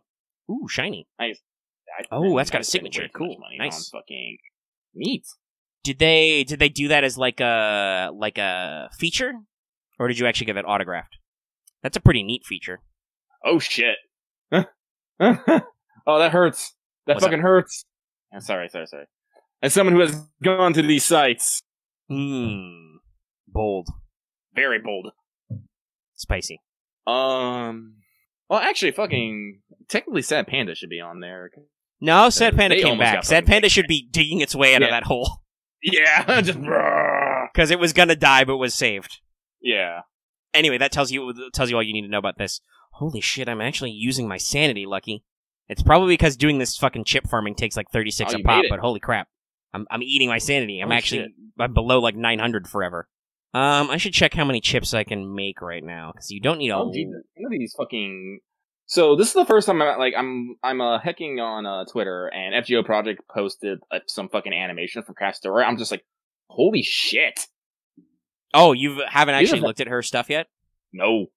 It's pretty good. She has like 2 sets too. FGO's not really skimping on that production value these days. There's one where she fucking like uppercut the thing and just no. God. How many can I make right now? Sorry, I'm muttering myself. I'm doing Arknight stuff. But yeah, so Lucky's planning on buying a shitload of light novels off Amazon. I'm planning on buying cards and other tchotchkes. I've already put some more dice sets in my little wish list. We've talked about this. Amazon wish lists are a power too great for man. I think we've got some more coming because I told my mother I like them so much because she got them first because she usually handles all the grocery shopping, whether in person or online. So I was like, I need water singles, little water flavored things for bottles because that's how I drink water most of the time. Keeps your water interesting, you know? So she got the Skittles one as a rapid replacement, and I was told her that I love them so much that I would be buying my own in the future, but I think she found a better price. But I was digging around, and we were talking about Captain Cereal. Oh, okay, so apparently Japan tightened their piracy law. That's what happened. Okay. Oh, well, that would make sense if Japan changed their no, I stuff. know. I know it wasn't something like our side that did it, but I wasn't actually sure what was the fucking Well, yeah, everything has a cause, right? So yeah. So apparently, actually, now I'm gonna look into this because do some research. Oh, Dallas is posting a binder. I should take some binder posters. That will require me to stand up from where I'm at right now. Maybe I'll share them later after we finish the show because I feel like we're coming close to that. But yeah, I put some more dice stuff in there. Amazon knows me. Yeah. Oh, we have not posted our wish list. Okay. So Lucky's found his thing. Go ahead. What? Okay, so apparently, while downloading copyrighted material has been legal in Japan since 2010, this is the first time you will actually have penalties. So like anyone caught uploading copyrighted material can face up to 10 years in prison and a 10 million fine. 10 million yen is about $128,300 fine. Okay, so that's that'll do it. There's an actual enforcement. Once you set a precedent and a penalties, that's when people get serious. Oh Jesus! That won't actually stop anybody, but well, like here's the thing. Apparently this isn't in response to actual fucking anime and but apparently this comes from the fucking music recording industry. Of course it does. They've always been the most. Go ahead. Because apparently the recording industry says that the download music market has shrunk. Is shrinking. And apparently they believe that illegal media downloads outnumber legal ones by a factor of 10. I don't know if that's true or not, but... The music industry has always been the most intense about piracy, and they are the most shenanigansy about copyright. Like, they're just assholes about it. Like, let's be real. They are. Most of our copyright problems are due to music snippets, and just the way the music industry, the corporate end, handles music stuff. Oh, I actually know. I am reading some additional. Actually, it is also about. It's just pirate media in general. I wouldn't be surprised, especially with the COVID stuff and a lot of people being home.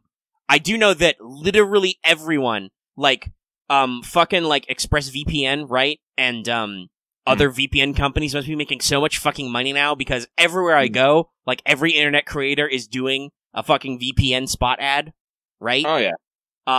Yeah. Not that I'm against that ExpressVPN. Hey, we don't have any sponsors lined up, but we're a YouTube channel on the rise. We got some decent views.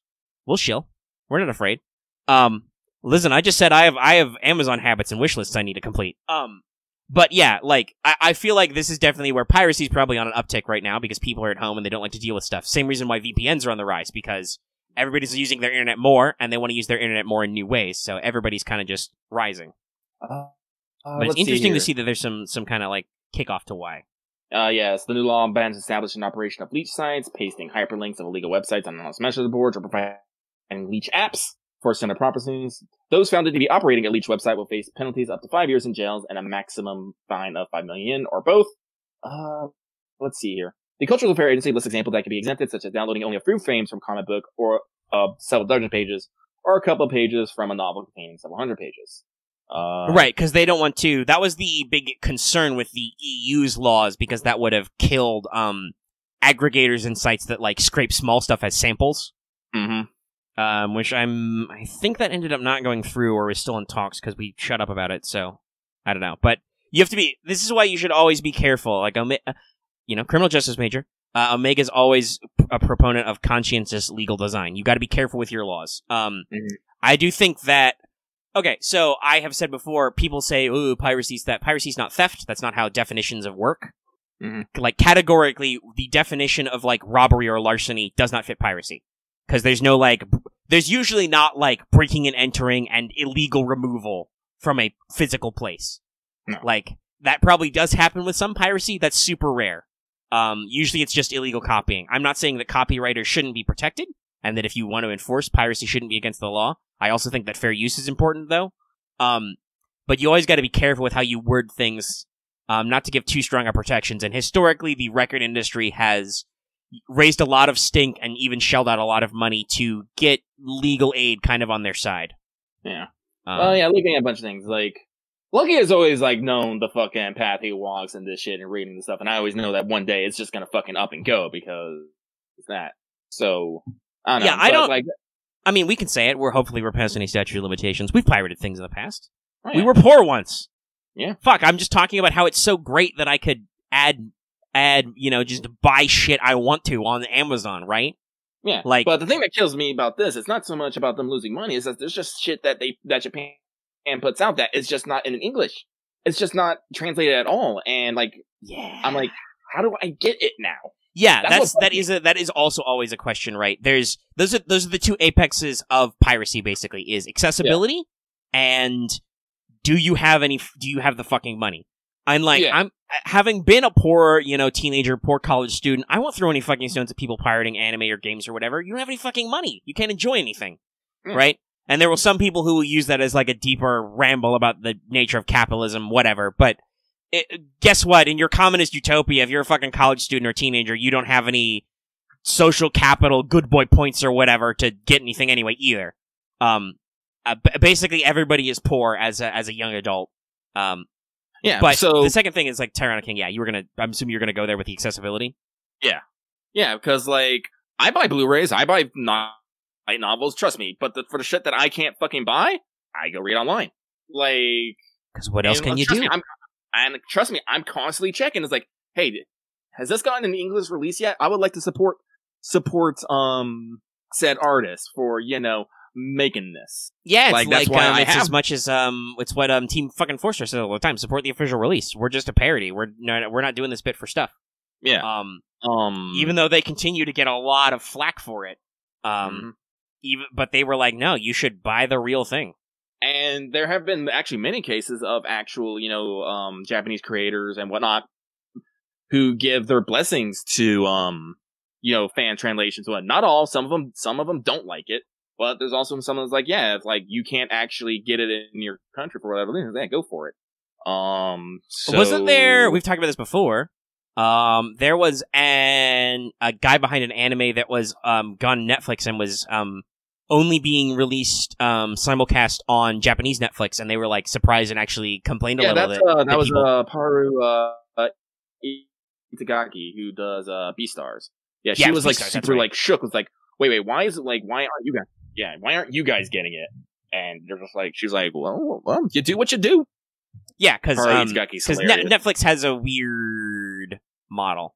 Well, okay, I mean, Dallas, I'd say that games are a big investment, right? You should be careful what you pirate. And video games have this. Video games don't go the legal route with trying to fight piracy so much. I think they go the fucking annoying software route, right? DCMA.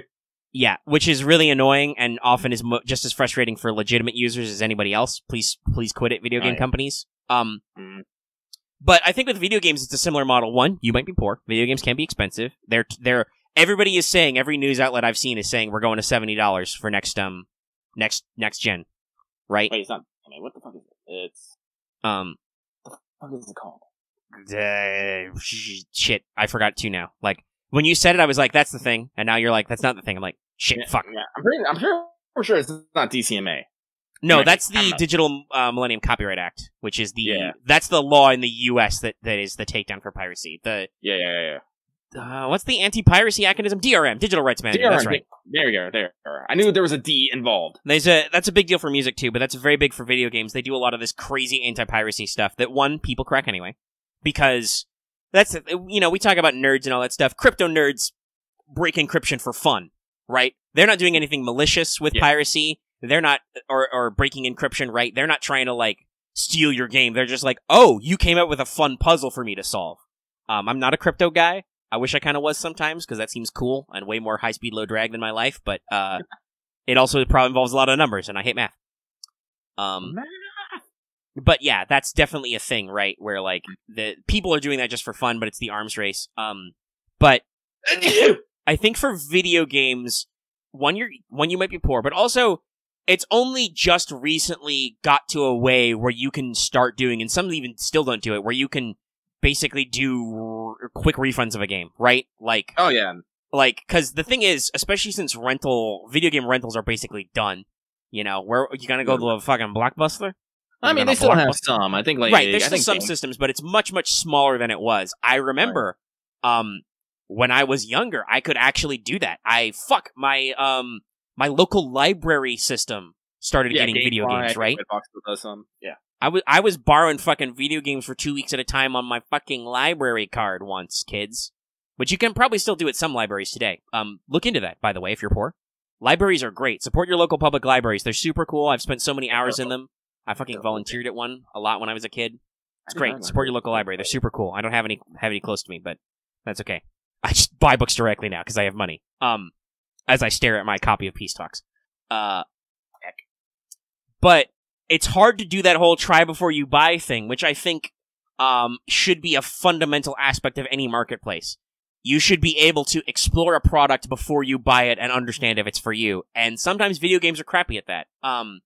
Because reviews are weird sometimes, and usually you can watch streamers, right? But if you're trying to decide if you want to buy a game, you know, soon before it comes out, it's hard.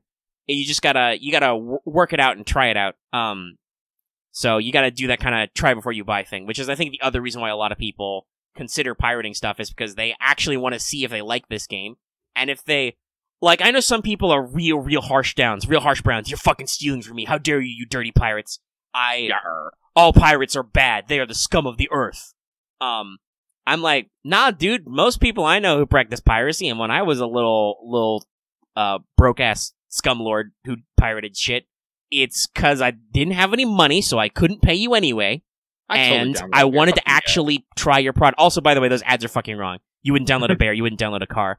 I still don't think anybody's actually done it. But if they have, I really want to mash up a video of somebody 3D printing a car. Because, by the way, we talked about how VTuber technology is cool. The other thing that I love that we exist in the same time is fucking 3D printing. Yeah. God, that's so cool. I wish again, that's another one thing I want to get into someday. That would be so fucking sweet. God, 3D printing. 3D printing terrain, 3D printing miniatures, 3D printing Figmas, whatever. I literally have downloaded butts, though. Who knows? I could 3D print a butt, too. We'll see. Emulators, that's another thing that's really good with, like, modern shit that's, like, you can't get because they don't sell. It's the same thing like he's talking about with lacking licensing. Mm-hmm. But the primary was I couldn't pay, or I don't know if I actually want to play your game, because what's the system for checking out games? Like, what's your system to, like, try before you buy? Now, that said, yes, if you mass pirate a game, or if you do it just for the sake of being a piece of shit who doesn't want to pay for something, even if you like it, that's a pain in the ass. But I know a lot of people who practice piracy too because they were poor and because they wanted to test out stuff. And if they found something they actually liked, they would throw money at it. So I see both sides of this, right? Yeah. Like, fuck, if people were like re-downloading our videos or something, that would really tee me off. Because that's just a cash grab. But like, at the same time, it's like I understand stuff. I've talked about this with like gaming stores and like RPGs. Yeah. Guess what? I've downloaded fucking scans of RPG books in the past because I can't always afford double hardcover books, and PDFs are a wave of the future. So like, and that's why you should just offer official support. Like, honestly, that's the number one thing that I think cracks down on piracy. Like music piracy got a lot weaker when iTunes started selling single songs for 99 cents. Not that you should necessarily buy from iTunes, because Apple is also kind of a clusterfuck of a company with their walled gardens. Spotify has doubled on, you know, like just getting shit for free on the internet and just aggregate cost. Same with like, I feel like anime piracy is also, it still exists, but I feel like it's gone down some as simul subs and all these web apps and stuff have gotten better. And as there's been more competition. Like, because I talked about that way in the back. I've bitched a little bit about Crunchyroll, who were like, like Crunchyroll tried to do that high ground shit in the past, like, ooh, we're not pirating anime, even though didn't they start that way? They were hosting. They hosted. Yeah, they started as a hosting service who went legit, basically. Yeah. Which also, by the way, that's talking about authenticity earlier. Let's bring that back around. Forgetting your roots is the #1 way to prove you're a shithead. Never forget your roots. Even if I hope to God, even if I'm making millions of dollars per video, and you know we're recording in a professional penthouse studio. We record Let's Talk FGO in a hot tub surrounded by half-naked women. I want to remember that day I was here, sitting in my computer desk, living in my parents' house. Recording on shittier microphones. Not even this microphone. This is a nice microphone I'm using. I'll remember when we were recorded in Shitio. Never forget Clearly, your roots. that means we just have to have a shitty podcast day, something. Sure. We'll do some retro podcasts. Oh, you fucked up the spacing. Haha, nerd. But yeah, like, Crunchyroll tried to get on their high horse about, oh, we're fighting piracy, ooh, don't pirate, we're the best. We support the anime industry. But I definitely feel like they stagnated a little bit for a while there because they didn't have a lot of competition, so they were just like, we're the only legit gig in town, what are you gonna do? And then, you know, people started setting out on their own, doing different stuff. And some of it worked and some of it didn't. Some of you might not remember, Amazon used to have an exclusive anime streaming service, which was like an extra charge. That didn't go anywhere, and they dropped it, and now they just put anime on Amazon Prime. Yeah. But the fact that other streaming services opened up, Netflix has started doing exclusive anime streaming. Competition is good, right? Though I gotta say, do I want to weigh in on the... Actually, I don't know. I'll ask you. Lucky, you heard about this quote-unquote free Fortnite thing? Yeah, I've done a little bit of digging into it. That's a weird one to me because I feel like Epic's trying to make it sound like they're the fucking little guy, but they're not. It's weird. Well, here's what I understand. So for like Fortnite Mobile, and stuff, because you know Fortnite's fucking free to play, but Yes. you buy like fucking Z coins and whatever. V-Bucks, I think they're V-Bucks, called. whatever. I don't know. Fun. It's dumb. In-game currency, whatever. Yeah. You buy St. Quartzes. What happened? Yeah, but apparently both Apple and Google, whenever they made purchases, people made purchases through their game, would take a 30% cut from that. Well, Apple specifically takes a what 30% Epic Games, cut. Apple said, I don't know if it's Google, but yeah, that's what I'm hearing. So what they did is they're like, all right, fine. If you buy through the fucking like Epic app or whatever, like Epic like store or whatever, you don't have to do that, so you can buy it fucking cheaper. So and yes, the crux of this is that the way they did that though is they circumvented Apple's internal architecture.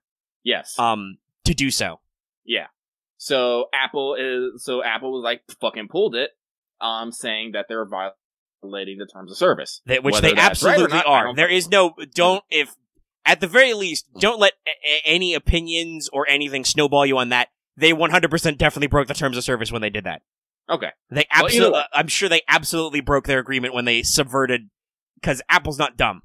There was definitely a rule about that they probably broke. Yeah. So, yeah, that's where that clusterfuck came in. And then, like, honestly, like, I'm of the opinion, like, you guys are both big fucking moneymakers to begin with. Like, me over here, I'm the fucking little guy here. Like, and honestly, I'm just gonna stay the fuck out of it. That's fair. Let him fight. Again, actually, wait, isn't that a fucking quote from a Godzilla movie? Doesn't, like, Ken Watanabe say something let them fight? Yeah, let them fight. Yeah, no. I'm pretty sure I can probably put in let them fight. And Ken Watanabe is gonna fucking pop up here as soon as it loads. Oh yeah, here he goes. Yeah, look, he just fucking really, There it is. I should start that gif. Yeah. Because again, no matter what they fucking do, I doubt it's really necessarily going to change anything on my level. Honestly, that's the weird fucking thing. They'll either win the suit, they'll either win the suit, and things will be changed, and that'll be that, and you're still spending fucking money, maybe less, on this, or they'll lose the suit, and you'll just have to go back to spending the same amount of fucking money. You're still spending money.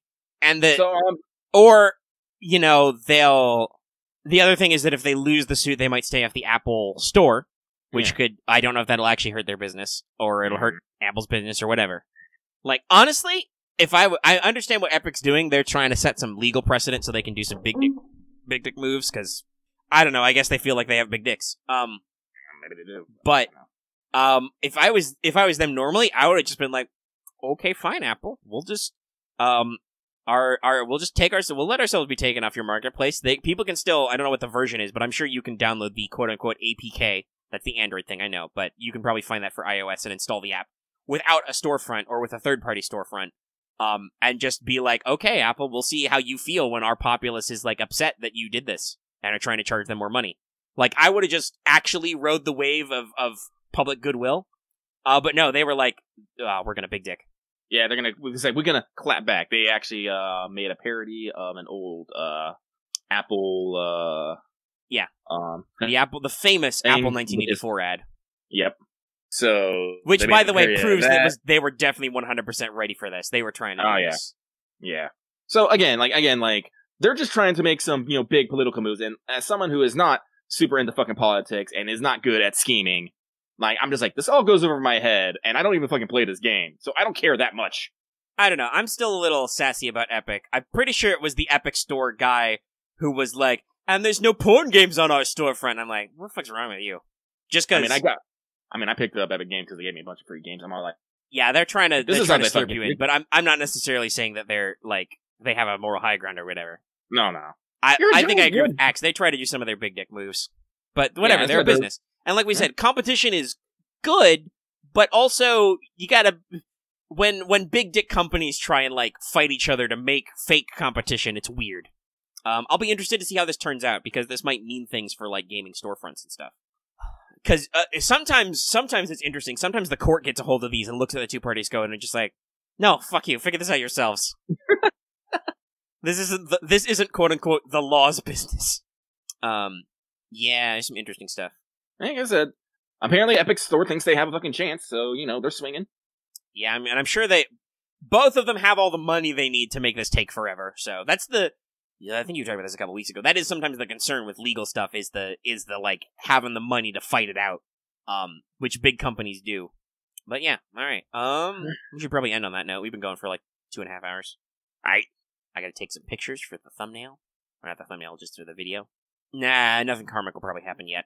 I don't know. Lucky's still seeing what's gonna happen with fucking anime memes because apparently Twitter's been blowing up about that shit. Interesting. Apparently because they banned apparently Reddit literally banned the word trap, saying it was a slur. Whether you believe so or not, that's up to you. Yeah, I have. But internet cultural drift is a weird thing. I don't think. Yeah. Lucky, I think the thing is that neither of us are necessarily in the right ballpark to declare whether that's a slur, regardless of our feelings on it. But at the same time, we can have thoughts and feelings, and you should have your own, and please keep them to yourselves, maybe for now. Yeah, but that's all I've been seeing. Cultural drift is a weird thing. Yeah. But, as I said, it has apparently been a fucking fight, because all, some, animes, and all the anime, because I just have anime just pop up, because when my, this fucking thing, they'll just give you random fucking posts, and, 90% of them are about fucking how the mods on fucking Reddit are shit, and how they're just gonna keep this up. I don't know if I feel about this, because for one, I don't go on Reddit. Two, I'm just all I don't go on Reddit. And three, I usually try to avoid any sort of fucking forum drama that I can, because here's the thing I know. When you argue on the internet, no one's gonna fucking win. Literally no one's gonna fucking win. You are not gonna nobody convince feels anybody. Well, okay, sometimes you feel good about an internet argument, but usually you don't. Usually nobody feels good. No. I don't really use Reddit that much either. Reddit's been weird. I felt like Reddit used to be Reddit was the slightly more mainstream 4chan for a while. It was the place where you could talk about anything. But it was more popular and more convenient and less weird internet underground. Not that 4chan's... People think that 4chan's deep dark web shit. It's really not. Especially not anymore after it got moved and split and stuff. I am occasionally on 4chan. I browse TG usually. Because it's hard to get... Really? That was well, maybe it's just... It's probably just a certain place. We go, but let me see. Let me just pull up Yes, Reddit is also partially owned by the Chinese. Mm-hmm. But so, 4chan's not really that dark webby. I just go there because I've talked about this, right? 8chan was the dark web one that got destroyed. Because they felt that 4chan wasn't dark web enough. But I talked about this, right, with talking about how people on the internet have to like get that out right. They have to let out. I feel like anonymous society stuff is important, but I'm not going to go into a whole big diatribe on that. 4chan's not for everybody.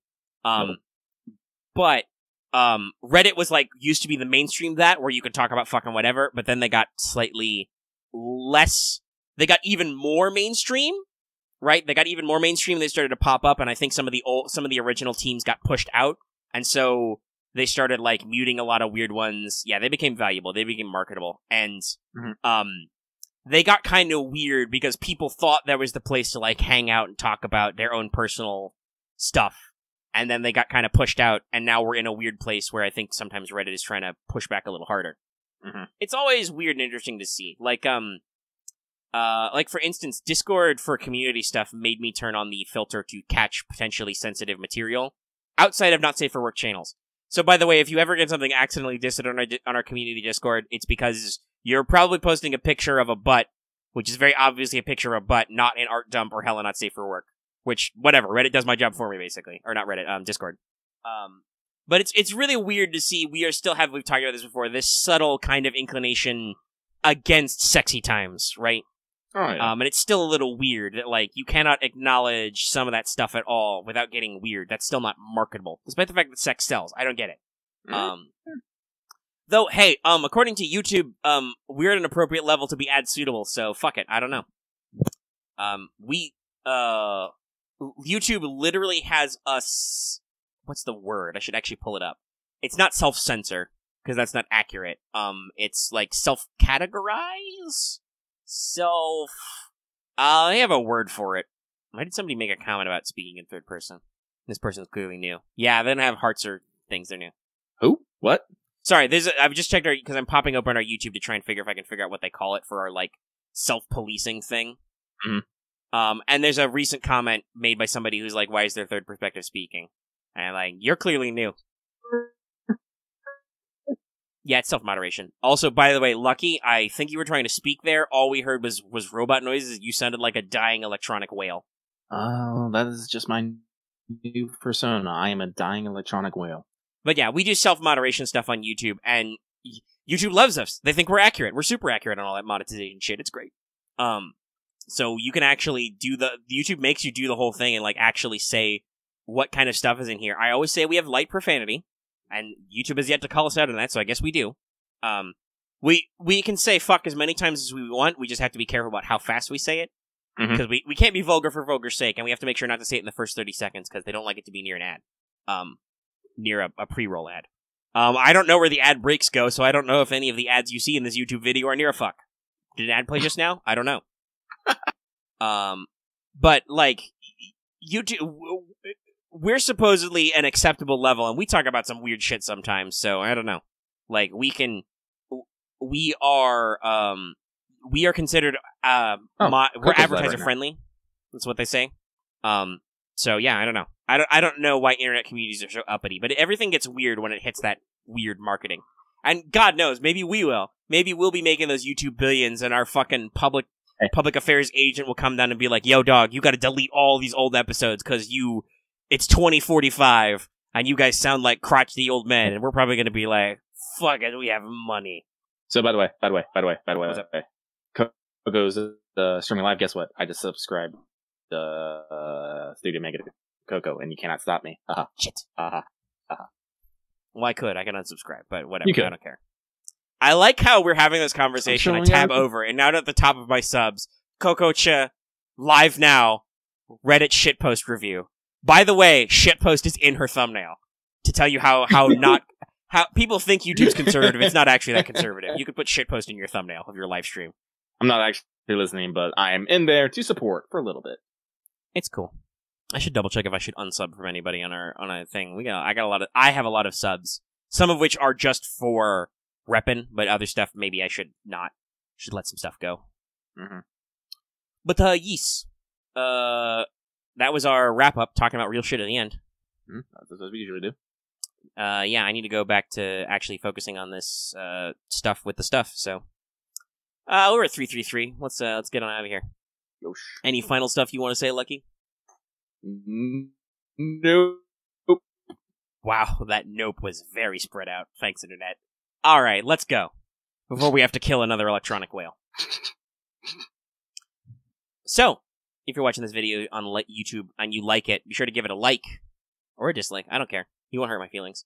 If you have any comments, leave them in the comment section below. What do you think about that stuff we said, but not the stuff we said not to say your opinions on? Just the stuff that we want your opinions on. You can also join our Discord. The link is, as always, in the video description and our channel page. You also, if you are new here and haven't already, should subscribe to our channel so you can get all our latest videos. It's really cool. Check them out if you want to see more of that stuff we talked about. Also consider hitting that bell for notifications, even if you're already subscribed, so you always know when we post a new video. Apparently, YouTube's not going to be emailing people about notifications anymore. That's another feature that, I never use it, so I don't know. But make sure you have notifications on and set to all. You can always know when we post a new video, or when we stream, or when we do anything. It's really cool. Stalk us through the internet, please. Need that sweet Avrev. And of course, like it says at the front of the show, consider supporting us on Patreon. You can get access to episodes early and lots of other goodies, and it'll really help us out. Thank you for your support in that respect. You can get the audio version for a little $1 a month. It's really cool. It's a fun feature. And, yeah, okay, that's everything. We'll see you next week for more What's Up and more Let's Talk FGO. I will try to post more videos this week, like APs and stuff. Goodbye. Goodbye.